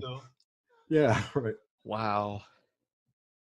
But my dad told me that. I mean, he must have taken a great joke. 10 minutes to get through. Hark, what does that sound I hear? Hark, what is it? Then he got on his bike. Hark, what does that sound I hear? He just did all these things and then said that like 3 times to drag it out longer. I love longer. that 3 times, and you're like, oh, okay, I get it. Okay, what's the payoff? Right. It's 9 times in total. I think it's like 3 by 3. Yeah, that's a great joke. And I told you the Jesus on the cross. I can see your house from here. So there's a guy that has 3 kids, and his first daughter comes up and says, Daddy, you call me Rose. He goes, yes, I do, honey. Why do you call me Rose? He goes, well, because when you were born, a rose petal fell on you, so we decided to call you Rose. He's like, oh, beautiful. She's like, beautiful. Second daughter goes, but Daddy, you call me Lily. Why do you call me Lily? He goes, because when you were born, a lily petal fell on you. She's like, oh. And his third daughter goes, and he goes, shut up, cinder block. Oh my gosh. This is wrong. I love it. That reminds me of a dead baby joke. Oh my goodness. What's the worst part about it? What's worse than finding 10 babies in a trash can? What? Finding one dead baby in 10 trash cans. What's worse than finding a pile of dead babies? Finding a pile of dead babies with one eating his way out. Yep. A live one at the bottom eating its way to the top. Yeah, so gross. I vaguely recall a pitchfork joke. What's worse than having to shovel a pile of dead babies? Having to shovel a pile of dead babies with a pitchfork. Oh, God. But at least you can know which ones are still alive because they wiggle. So here's a long, these jokes are no longer appropriate because of the pizza nature of the world these days. Yeah, pretty much. Like, I'm sure we would offend people, which I don't really think we should. There's a farm, and there's a horse, and he's playing outside with his little baby chickie friend, little birdie flopping around, and they're out in the mud, and he gets stuck in the pit, and he goes, holy shit. He's like, I'm sinking, I'm stuck. Chickie, go get the farmer. He needs to save me. So little chickie goes running off, gets the farmer. Farmer comes out. Oh, shit. He's like, okay. So he gets his Mercedes, hooks a rope up, pulls the horse out, drags him out, saved. Great. A few weeks later, they're out playing again in the mud, but this time the chickie falls in. Chick goes, oh, no. Horse, go get the farmer so he can get his Mercedes, tie a rope to me and bring him out. He's like, no, hold on. We don't need to do that. So the horse goes ahead and straddles the hole, lets his big schlong reach down. The chick grabs a hold of it, pulls him out to safety, pulls him off to the side, saves his life. Moral of this story: if you're hung like a horse, you don't need a Mercedes to pick up chicks. Nice. Oh, great. That's awesome. As Jerry eats a banana. As I ate my banana. Which is delicious. Tasty. Yeah. I love dad jokes. I love the cheesy, corny, bad, obvious joke. The one about turning into a driveway, I can't remember what the joke is, but it was When's awesome. a door not a door? It's like, a jar. Yeah. You know, I mean, I like a good bit of, body humor now and then. But I think I think if you're watching stand-up comedy and it's like every other word is a cuss word, I think sometimes that, to me, that's like really lazy comedy. Have you can be funny without George Carlin's uses of the word fuck? Yeah. Yes, I have. Carlin was a master. Yeah, absolutely, he was. I also, the words you used to not be able to say on TV, shit, piss, funk, cocksucker, motherfucker, and tits. Mm. Yeah. It's down to like 4 now. Tits. It sounds like a type of chip. Tater tits. But you can't eat just one. When he talks about, there's certain foods you don't want to eat, guacamole. Sounds like something you want to borrow. Just eat one. Yeah. If I'd call them tater tits, but you can't eat just one. Roller fucking. My favorite, I was telling someone this the other day. One of my favorite George Carlin ideas, as it were, was taking the 4 corners of Nevada, Colorado, or New Mexico and California, whatever that 4-corner area is there, Utah, Nevada, and make it into a prison. And each corner would get a quarter of the prison, and they could house different types of criminals in each one, violent in one, like white collar in another, and like keep the pedophiles and the really violent people separate. Just basically by area of expertise, I think is the way he put it. Is where they went. That is Australia, but I don't think they segregated like that. Anyway, once a year, that the walls would rise up and it would be a cage match to the death, which would be broadcast on pay-per-view. That wait, so blue collar versus like hardened criminal? I don't know if it was non-violent. Dude, this is amazing. I'm imagining guys like engineers devising all sorts of like weapons and drawing up plans for like traps. Meanwhile, you have these just like savages that are just going to come in and like just like brute force annihilate. Dude, I can hear the strategy meeting. No, hold off. We'll use the accountants as bait. Because they're those guys that laundered the money. I thought it was funny. It is funny, too. Who's rooting for the pedophiles? Nobody. They probably die first if they even have a faction. I think they're because word on the street is that if you're a pedophile or do shit like that, when you do kiddie shit, you get in trouble in prison because they look down on that. Dude, it's bad in prison. Yeah, but I mean, if guys fuck you up. But if you are like a thief or something, you won't get hassled as much as if you raped a kid. No, yeah, rape and anything to a kid. Those are the 2 things. Like immoral stuff. I don't think stealing is necessarily immoral, right? But overpowering a child and doing shit like that's immoral to me. Oh yeah, look what happened to Jeffrey Dahmer, man. Look what happened to fucking Jared from Subway. Oh, dude. Did you see how he got caught? That's the grossest fucking part ever. And she contacted Subway. She called their phone number and said, hey, I've got all this information. They're like, yeah, never mind. I didn't pay attention to it because I don't know how he got caught, nor do I believe what I think he's caught red-handed. He's caught red-handed. I don't care. I still think I think a lot of people are taken down like that. No, here's what he might have got caught. Oh no, he got caught. Here's what he was doing. He was making inappropriate comments to a mother of another child.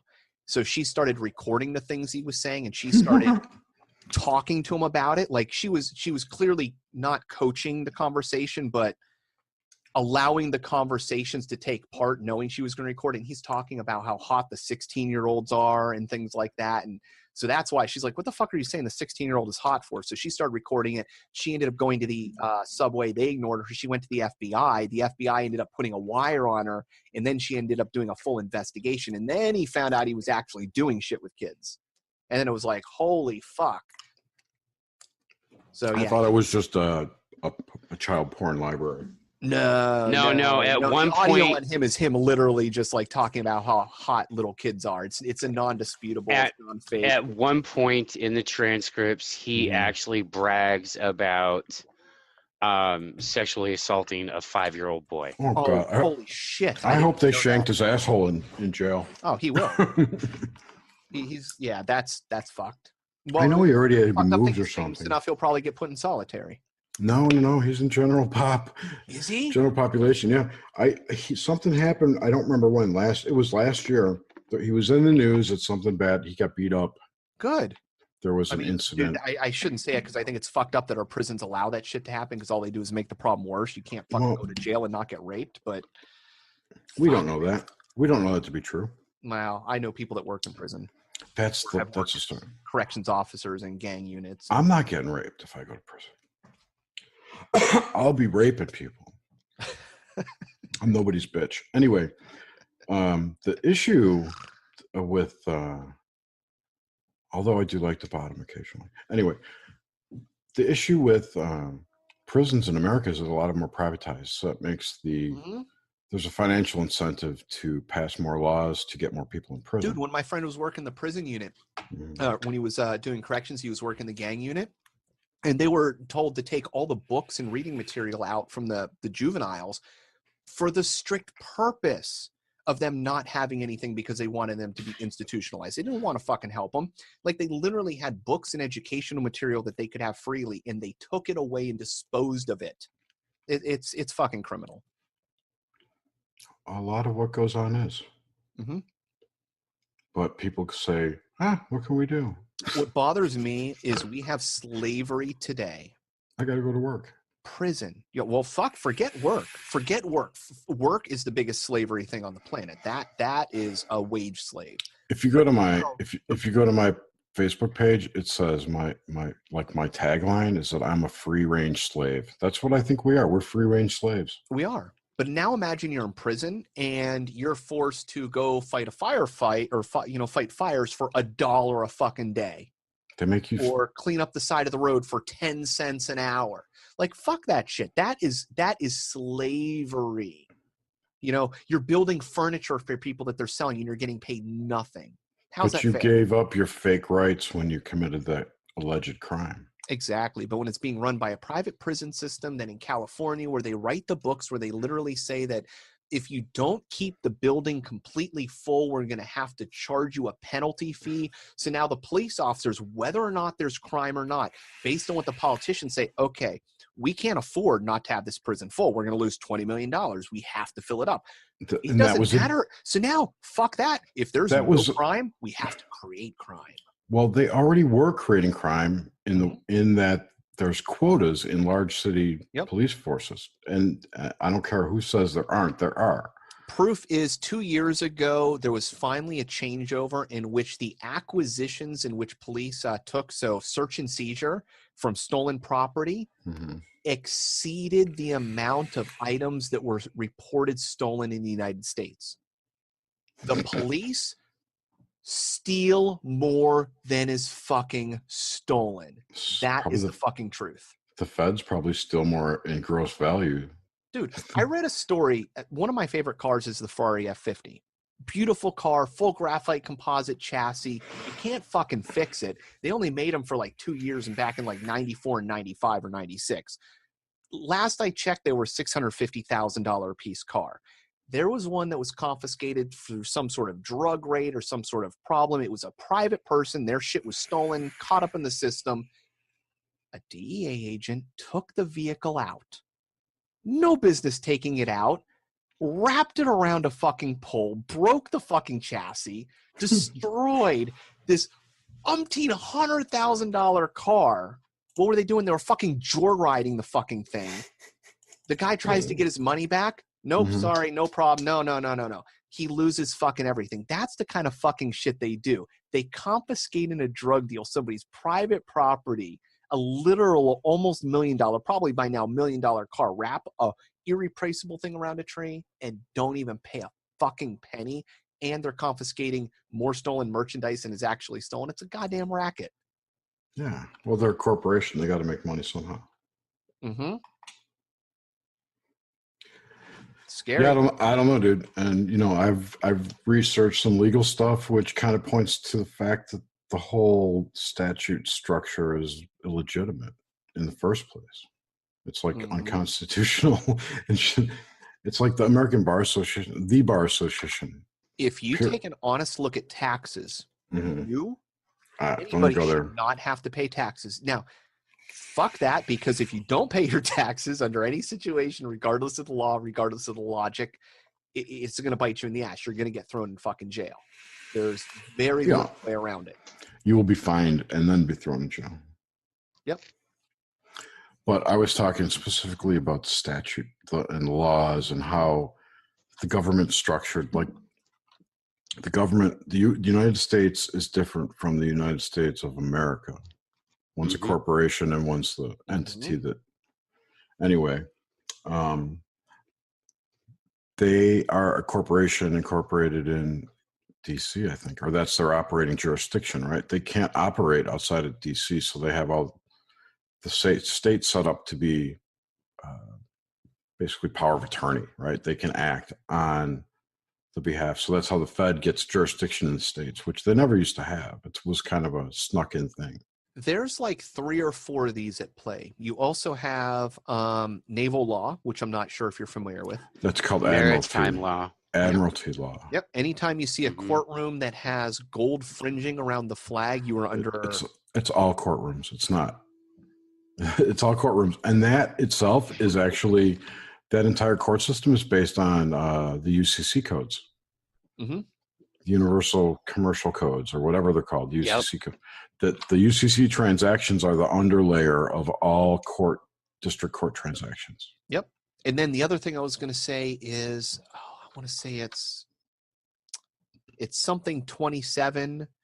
Essentially, the UN had co-opted with tons of municipalities across the country, across the U.S., different groups, creating standards for neighborhoods, for living conditions, documents that have all been sanctuary cities, all this shit that's been pushed through. That if you look at the way that it's been written, Agenda 27, Agenda 2030, they moved it. It used to be Agenda 21. Yeah, it's been changed. It's had a bunch of different names. It's been changed. It's getting continued change. It's got a dozen different names under different things. But essentially, what it does is if the shoe is dropped, it gives the UN legal land rights over large portions of the United States. And when they've already been gifted all the national parks. Yeah.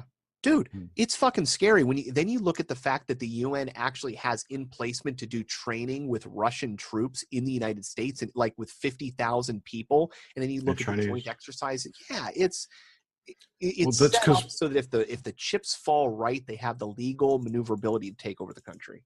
Right, because nobody seems to realize that they are the New World Order. They are the Fourth Reich.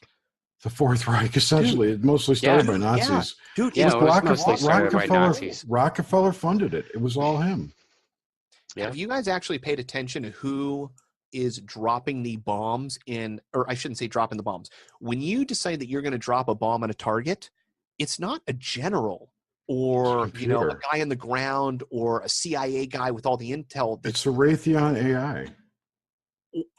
Or there's attorneys. There's attorneys that are sitting there checking off, that are fucking looking, going, that are going, okay, well, no, we're like, they're bombing people based on the legality of whether or not we can justify it and get away with it, not whether or not it's actually right, what it's going to do to the country. It's all on paperwork, and that's at least what I heard, that the people that were head of the authorizations were all fucking lawyers. Okay, that I know what you're talking about. That's for like individual strikes, not for when they're in a zone. Exactly. Yeah. I'm not talking for, shit, that stuff's way advanced. When I was in high school, I remember going to Homestead Air Force Base, and I don't know what they were thinking, but they let us, when we were ROTC, go into the, we showed up. They weren't expecting us. They allowed us into the aircraft hangar. They let me lean into the cockpit of a fully armed and ready to go F-16 with sidewinders on it. And I remember at the time he had a cluster bomb that they had on the ground. They had some, like the top was cracked open, and they had some of the cluster bombs like spread out. Yeah. And they were doing work and had a giant camera on the front of it. And I'm asking the guy, I'm like, what's this? I'm like, hey, how does the side of the sidewinders look? That looks like, it has some sort of thermal like tracking on it. What's that thing over there on the ground? And then years later on a Discovery show, probably like 8 years later, I find out that it's this new top secret bomb that's got a camera in front of it that has GPS tracking that can literally, and this is going back into like the early 2000s, by the way, could track in with video cameras on any three-dimensional image, any aircraft. It could divert from a target as it's going towards a building. If it sees, we have like some sort of Russian craft, it can identify it. If it's a certain type of craft, take off, and then instead of going and doing munitions, it can just like target it. And like man, that was all on a little, like one little fucking bomb that cost $2 million. Yeah, and they had all that Firefox technology or Foxfire, whatever, the thought controlled stuff. They had they've got all the shit that was in movies, right? Yep. The Blue Thunder, Black Thunder, whatever that Roy Scheider movie was. Have you seen the helmet systems on the F-22s? Like, I think the plane itself is shit, but they've got this heads-up display, and here's what they've done. They've got an amazing nose cone radar, but they've got a 3D tracking radar somehow, so they can do a 3D radar around the plane. They've also got cameras all the way around the plane. They've got cameras in infrared all the way around the plane. So now as a pilot, instead of just having to look out of your cockpit, when you look can just fucking down, you see a heads-up display. And this is important too, because there's lasers out there that can destroy your retina, that can cycle through so many different frequencies that can destroy your retina, that if you wanted to block them all, you would literally have to have a glass that was completely opaque. So the only way to truly protect a pilot nowadays in a cockpit from an attack like that, if you want to just go virtual. Yeah, you have to go virtual. You have to have some sort of heads-up display, so it only makes sense. Why do they have to be in the planes? That's what I want to know. They don't, and that's why you have fucking drones. But here's the thing. I think you need people in planes. You don't need them, but I think you should have that, because if you don't, what you essentially take out is, hey, how do you stop wars? How do you stop bombs? How have all these nuclear catastrophes, all these big problems been stopped? It's because one person somewhere says, this isn't the right thing to do. This isn't the fucking right thing to do. But if I'm one person that's in control of 50,000 drones, and not just one airplane. Well, fuck, man, I got an army, and that army listens to me. Only me. And not only that, I'm disassociated. I'm not out there stabbing you in the neck, watching you bleed, watching you scream, watching the torture. No, I'm up in the sky, and I'm looking at these little dots, and I'm holding a fucking Xbox 360 controller. No question. I mean, yeah. I totally understand how that works, and is probably it was designed that way. I wouldn't, believe me, I wouldn't even put it past like the DoD completely funding the Xbox technology just so they could find great drone pilots. Okay, sure. Do you listen to the No Agenda show regularly, Jerry? Never heard it. Love the show. I tried to listen once, and it was too much surface stuff that I don't really care about. It's hard. It took. I happened to drop in on an episode about the Smith Month Act, and I didn't know about it, so it blew my mind. They reinstated it. Oh yeah, and so that's where I took my like deep dive into the No Agenda show. Fuck, I lost what I was going to say. How you love it now. Yeah, I can't remember why though. Because you heard Smith Month Act and never heard of it. Damn it. It was slow. I couldn't take how slow it was. Hopefully it'll come back to me. Damn. You were talking about, I was saying I couldn't listen because it was too surface level. You said, Yeah, but it was right before that. I forget. God, there's no before that. We were talking about something else. You asked me if I ever watched No Agenda. I said, no, it's too surface level. And you said, well, when I first started watching it, all right, I give up. I'll figure it out later. All right. Why didn't that work? I upgraded my Exodus wallet, and it's How are the cryptocurrencies doing? Bouncing back? Not really. They're up from the lows that we had over in February.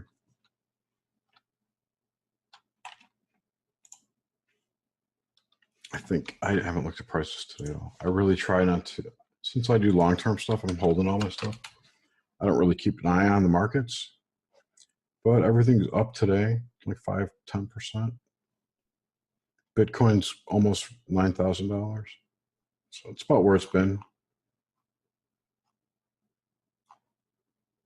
But there's a lot of shit starting to come out. Like, I don't really care what the price of Bitcoin is because I don't have that much of it. I have more of the altcoins that are for utility purposes, like to use with inside a product. Think virtual currency type of coins, you know, within Skyrim, something like that. You know, those kind of things. Oh, well, that would make sense to have like. Now, I wonder if WoW, because they've been historically against trading and things like that, would say we're going to create our own coin. That would be genius. I'm surprised they haven't already, to be honest. Yeah. But they might be waiting for regulation. I think a good example of what I'm... they would be a big player right away. They wouldn't be small. Totally. Not at all. And there'd be a vibrant market for the coin, too. Dude, that's fucking Blizzard. Blizzard locked onto that. Like, that's essentially not... WoW is the biggest what do you fucking call it? You buy into it. You're paying for a fucking service, man. Oh, absolutely. Absolutely. And like the whole virtual currency and virtual content market evolved since like 2006-ish, 7. That's when it kind of took off. And it was at that time when I took a consulting job with a company called PlaySpan, who was attempting to build a system which was like a white labeled virtual currency and content component for your applications with an associated website for users, end users, you know. And they got, I don't think they actually, I'm not sure if they actually ever got a product out or even intended to. They wanted to get bought, and they were bought by Visa. So it was one of those quick things. But anyway, the other, like another coin I have is called Game Flip. And that's a sell your used video game peer-to-peer market that's fueled by, you pay in these coins, Game Flip coins. Okay, tell me how this works. Go to their site and sign up, and there's all kinds of video games you can buy. Do you like, but are you buying the digital copy or are you sending a cartridge? It's physical stuff you're buying. It's like eBay for video games. Dude. What? Dude, I am, not that I have the money to get into cryptocurrencies, but if there was a cryptocurrency, like I've got a drawer full of old video games. No, you can pay dollars. You don't have to pay in flip coins. That's a genius way, because if you're thinking, no, I mean, this is going to sound crazy, but what they doing is taking a limited market. The market is something that can't be created. It's genuine video games. There's only a certain amount of them out there. There's only a certain amount that are ever going to be produced. They are there. That is that the monetary value that the coin is produced upon? And they're throwaway. They're completely disposable because nobody plays a game forever. But so this means that if I were to find 10 like I could go out and seek out these cartridges for monetary value. Like one copy of Splatterhouse on Genesis would be worth X amount of dollars in the real world outside of its intrinsic value as a game. if someone's selling that. I don't know what type of stuff they have. Has somebody decided to make a game cartridge the value of $1 or turn it into the equivalency of a paper dollar or a coin? Is that the idea? No, it has a value. It has an intrinsic value, and that value is relative to its popularity, I would say, or its nostalgia generated. It's a relative. It can't be quantified. It has an intrinsic value to somebody, and somebody's willing to pay X dollars for it, which pretty much puts it in the supply and demand category. So instead of sending $1, you're just sending the credit. So it would be like eBay, but instead of paying for something with $1, I would get a video game coin, whatever it's called. I don't know if that's true. What's it called again? I'm gonna look this up. I put the link in Discord. It's called GameFlip. GameFlip.com. I'm trying to read it to tell you, but I was looking at things that they have to sell. How did I miss the? It's way at the bottom. How does it work? Buying questions.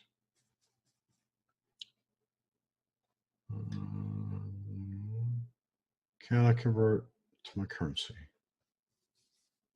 Yeah, every time I try to play emulated games, I'm always incredibly disappointed. And the more that I go and look at the technology behind trying to crack the codes on the emulation, I understand why. Because the audio is never the same, the colors aren't quite the same, the experience isn't the same. Well, there's nothing in their database about paying with anything other than US dollars. Oh, here it is. Oh, so you have a wallet, I guess. I haven't signed up for this yet. So I guess you can fund your wallet however you want, and they just take the equivalent amount. Maybe that's how it works. I don't know. Now, do you have cartridge video games, Jerry, or are you just a PC guy? I don't really have any games other than World of Warcraft. I think I have like 3. I'm sorry, I got Diablo 3 too. Okay, I was going to say I'm I have a PC guy myself. Disc cartridge or disc copies of StarCraft floating around. Probably a bunch of user manuals. I know I bought the game at least 3 times. Okay, here, check this out. You can only pay with Bitcoin. Oh, that's kind of cheesy. Not only, I'm saying as far as cryptos go. You can only pay with crypto. Then you can pay with credits, cash balance, credit cards, PayPal, Apple Pay. So these credits are regular credits. Okay, so I think the game flip coins, which are called flip coins, I can't get on their site now. I don't think that's what it's called. It was a kick icon. It was a kick flip coin. That's I'm finding that interesting that instead of allowing there to be, say, instead of printing your own money, finding something in the world that's already been created and using that as your money. Well, that's what Bitcoin is. Yeah, but then instead of saying, hey, let's attach Bitcoin to something physical in the world, aka Sega cartridges.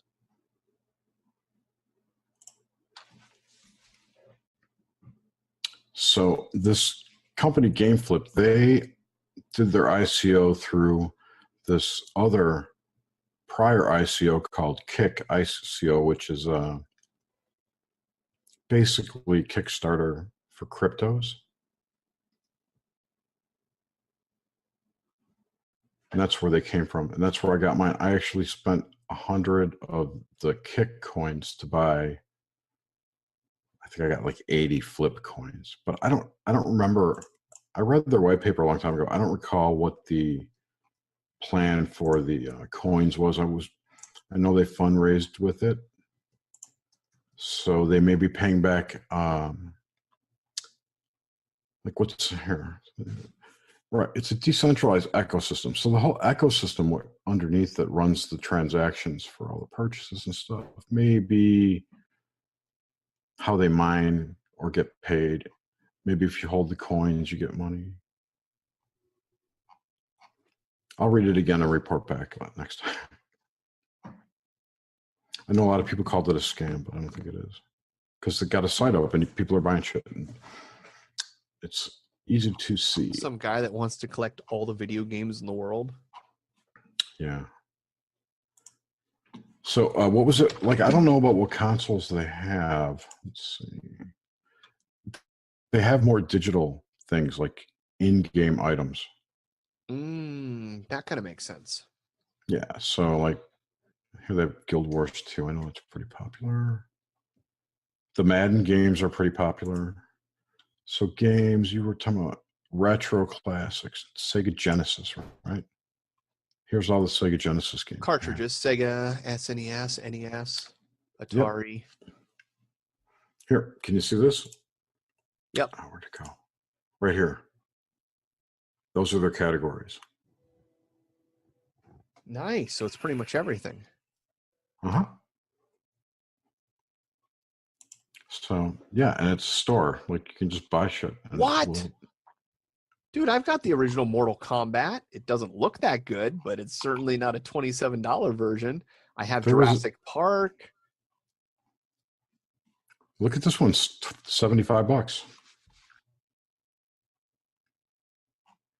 The rest are all $3 and $4, which what the fuck? A Nintendo cart? Okay, well, I've apparently got $180 at least in.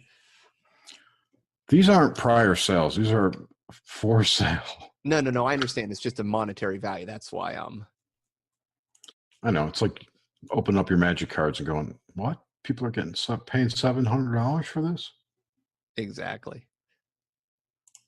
And to which I said, here, I'll take the $700 for the $1.50 I spent on this booster pack. Last gen hardware. Pictures, more pictures. One of my favorite games. I've got. Oh, I don't have NBA 95, but NHL 95 Look at this. on my SNES. Look at this. Pictures of Xbox for $2,500. Just the picture. It says more Xbox for $2,500. It says more pictures.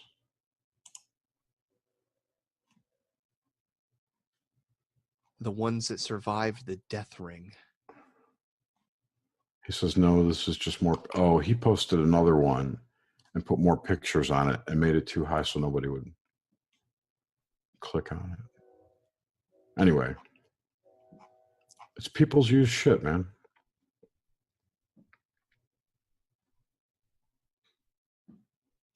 You get the idea. It's eBay for coins. Yeah, I forget how the cryptos fit into that. Another crypto I have is called COSS, Crypto One Stop Solution, and it's like a giant crypto exchange. You can put any crypto in and get any crypto out, and they act on APIs. So any like website can basically use their API to convert any currency, any cryptocurrency, to Bitcoin or to Ethereum or to one thing that they can get into cash if they need it. It's like a giant converter, and if you hold their tokens, which funded the operation, you get a percentage of the weekly transaction fees that are generated through their network. And there's a lot of things like that.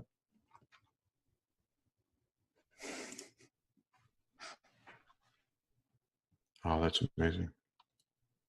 I just posted something in the chats here, Jerry. Where? Have you ever seen this thing?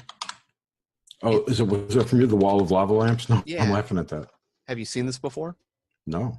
There's this internet company. I don't know the details. You'd probably understand better looking at it, but there's some sort of security company that in order to create their randomization in their patterns, they have some sort of optical sensor that views a wall of lava lamps, and they use the lava lamps as the randomization in their code instead of trying to, use some sort of randomization machine to create it.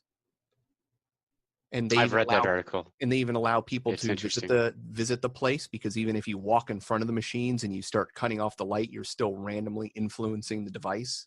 So they have like webcam set up so you can see what is actually being done in post time. Interesting. Yeah, because computer generated, any hardware based random number generator is not truly random. Exactly. Yeah, it's propagated.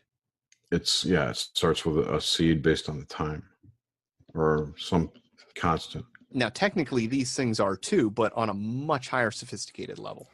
Yeah, the calculations to emulate that would be astronomical, unless you were a quantum computer or AI. Yeah. Well, AI couldn't do it either. Well, what if AI comes out of the quantum computer? That's a nightmare. You know what the crazy thing, Jerry, is? If it ever happens, if it ever could happen, we'd never know. It's probably happening right now, because if it happens in a million years in the future, you damn well know that time travel is possible, and that shit's figured it out. Instantaneously, it's coming back. It doesn't have to time travel, A. B, if it happened already, it's always been happening. Exactly. And I told you this last time, that if AI went quantum, it would exploit the timeline and go back as far as possible and start steering things. If it took up that type of attitude. you just created the ultimate paradox. AI would come into existence and go back in time and make itself God. No, it would go back in time and try and help humanity.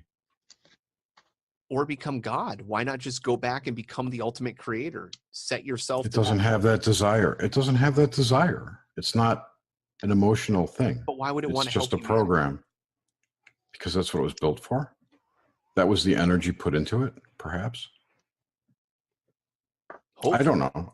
I hope it's not just like a misfolding prion. There's only one company I know that's developing AI to take over humanity, and that's Evil Limited. What about D-Wave? I don't think their goal is to take over humanity. No, but aren't they the ones that are supposedly dealing with the quantum computers that are speaking to other dimensions and it's conjuring demons, according to their CEO, which may be accurate. Does it matter if your spreadsheet displays properly? It is on incense? Saves on incense. In some ways, it could act like a demon trap, kind of like a Ghostbusters box, you know?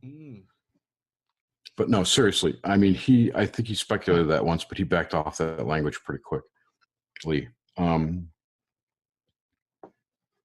Yeah, I mean, the way I understand quantum computers to work is that part of the CPU exists in another parallel reality, which is so similar that they have an exact same machine, which it's a quantumly entangled computer. Okay, is it true? I was listening to Michael talk about this on one of the Black Budget episodes, that the way that a quantum computer would work is that the more information you feed into it, the faster it gets at processing. So the idea is that you want to feed more and more and more information into it, and that there's this idea that Jade Helm was designed specifically to do that, to funnel information into a quantum computer to... That's not what it was. But that may have been a side thing, but the main... stick with the quantum. Yeah. I don't understand how that would work. So I don't understand the theory behind feeding it information to make it go faster. That kind of seems counterintuitive. I have heard things, I've read things that some of their tests, they got the results back before they asked the questions, before they programmed the test. That wouldn't surprise me, because I've seen that with light experiments where they can get results from a machine before the experiment has taken place, because they're able to push light past the speed of light so that they get a reaction beforehand. Effect before cause. Yep. Which is paradox. I don't remember who I was talking to about this, but it was I forgot what I was going to say. Shit. Somebody and I were talking about quantum computers, and there's an aspect of it that's kind of bizarre. So can I get the answers back first? Oh, fuck, I don't remember. The crazy thing about quantum mechanics is science is hooked on this idea that it only happens on the quantum level and it doesn't scale up. And I'm going, well, okay, everything is the quantum level. I remembered. 2 photons and 2 ideas. When we shake hands, when we have our thoughts together, when there's light that reflects, like all these things are entangled. When I drive on the same path to and from work over and over and over and over and over again, I am doing something. I am ingraining something physical, something quantum when I think about the same thing. That's where my mind goes, at least. Why can't I write this down? Holy shit. Okay, I remember now. I remember. I'm trying to think about what you're saying and write this, keep this idea in my head. It's impossible. Your voice is like a mind clearing device, like the flashy thing. All right, so you're a neuralizer, dude. Oh, fuck, I forgot what it was again. Oh yeah. So what there's a lot. I don't remember who I was talking to about this, but the idea that there have been a lot of incidents where scientists test their hypothesis and end up getting the result they want based on their desire to get that result. Mm-hmm. I just read an entire paper about that. Of course you did. So I don't remember. It was like Graham and James and I were talking kind of shit. So yeah. So if their intention to make this thing work so well is what's making it work so well, we have to consider that that's part of the quantum computer magic, right? Because nobody knows how they make qubits. Maybe it's just they wish them into existence. It could very well be that they may have a technology to enhance their wishing ability. Hey, Jerry, everything in the world around us came from a thought, and hands touching things to make it happen. Yeah. That's magic. So yeah, of course, everything. But nothing comes into existence without being envisioned first. Exactly. You got to shape the intent. You have to create the imagery and then shape the intent. Mm-hmm. I would say that creating the imagery is part of infusing the intent. Yeah. Okay. What do I know? Well, no, I was just saying. No, you're right. I don't know. It's just how I think about it. Isn't it crazy to think that we mold the world and create it from our thoughts? Well, we don't. But when you the computer, the everything, the technology, the clothes, the world around you was pulled out of the thoughts and creativity of somebody around you. Mm-hmm. And look how it's evolved. So below, who's to say that the entire world wasn't pulled out of creativity? That's the mind. Like attracts like. Mm-hmm. The mind fuck is that we let everyone else create our imagery and we put our energy into it. So we don't know what the intention was behind the creation of those images. God, we were just talking about this, Adam. What the fuck? I know, not like you, literally right before when Jared and I were talking on his way home. Yeah, this exact subject. Night of synchronicity. Yeah. But what made you think of it? That's the crazy part. Anyway, it's 4:00. I'd like to go to sleep. Yeah, I should probably get going too. It is 4:09, isn't it? Since I left work 12 hours ago in Florida, and I'm home now. Oh, yeah. Yeah, dude, you deserve a good nap, man. I can't wait to sleep in my dirty bed. All right. It's got clothes piled over. Well, I will get back to you soon on PC Gen once I've dived into it, which I'll do Monday. And if I haven't resolved it Monday, I will try to get back to you on all the details throughout the week. Just if you can come to D&D before, like I always show up around 8. So if you come early, we can peel off into our own Zoom, and I'll definitely. I can teach you how to PC Gen. Dude, yeah, I would like to be a part of that Zoom as well. All right, sure. I'll be in there. Maybe. I'll be in there. I will make an effort to be in there early. I'll make my night. I'm going to send everyone an invite to a Zoom that will be specifically on how to set up. It'll be a webinar. Okay. That'll be awesome. Because honestly, my brain is just not holding technical facts lately. Yes and yes, but we don't have to. We can just start early. Yep. Sounds good to me. Those Troger for what they are. Got to kill those giants. Trogers. Trollgers coffee. All right. Thanks for having me on again. Oh yeah, dude. Anytime. And Adam, I love talking to you. We'll talk next week about coming on and talking some cool shit. Dude, that would be really awesome. Yep. He's going to make me come with him. I know it. Possibly, yes. Very possibly. People come together. Yeah, definitely.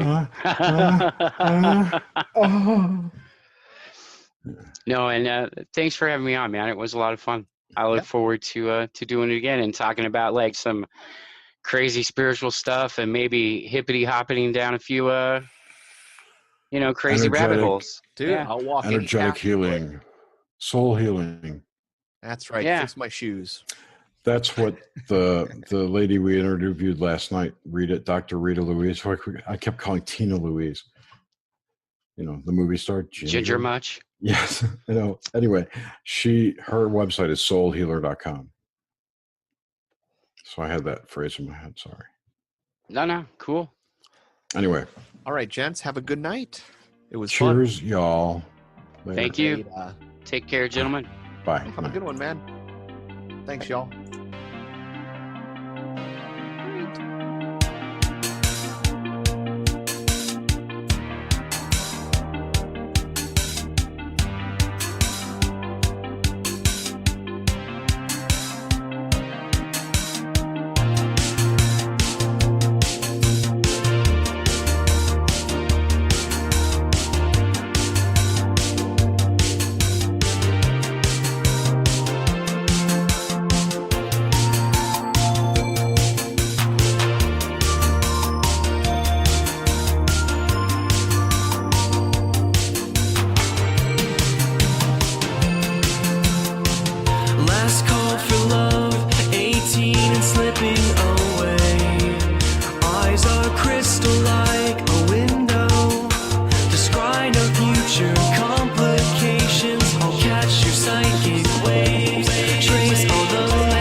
This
I have a Nessie tattoo on my back.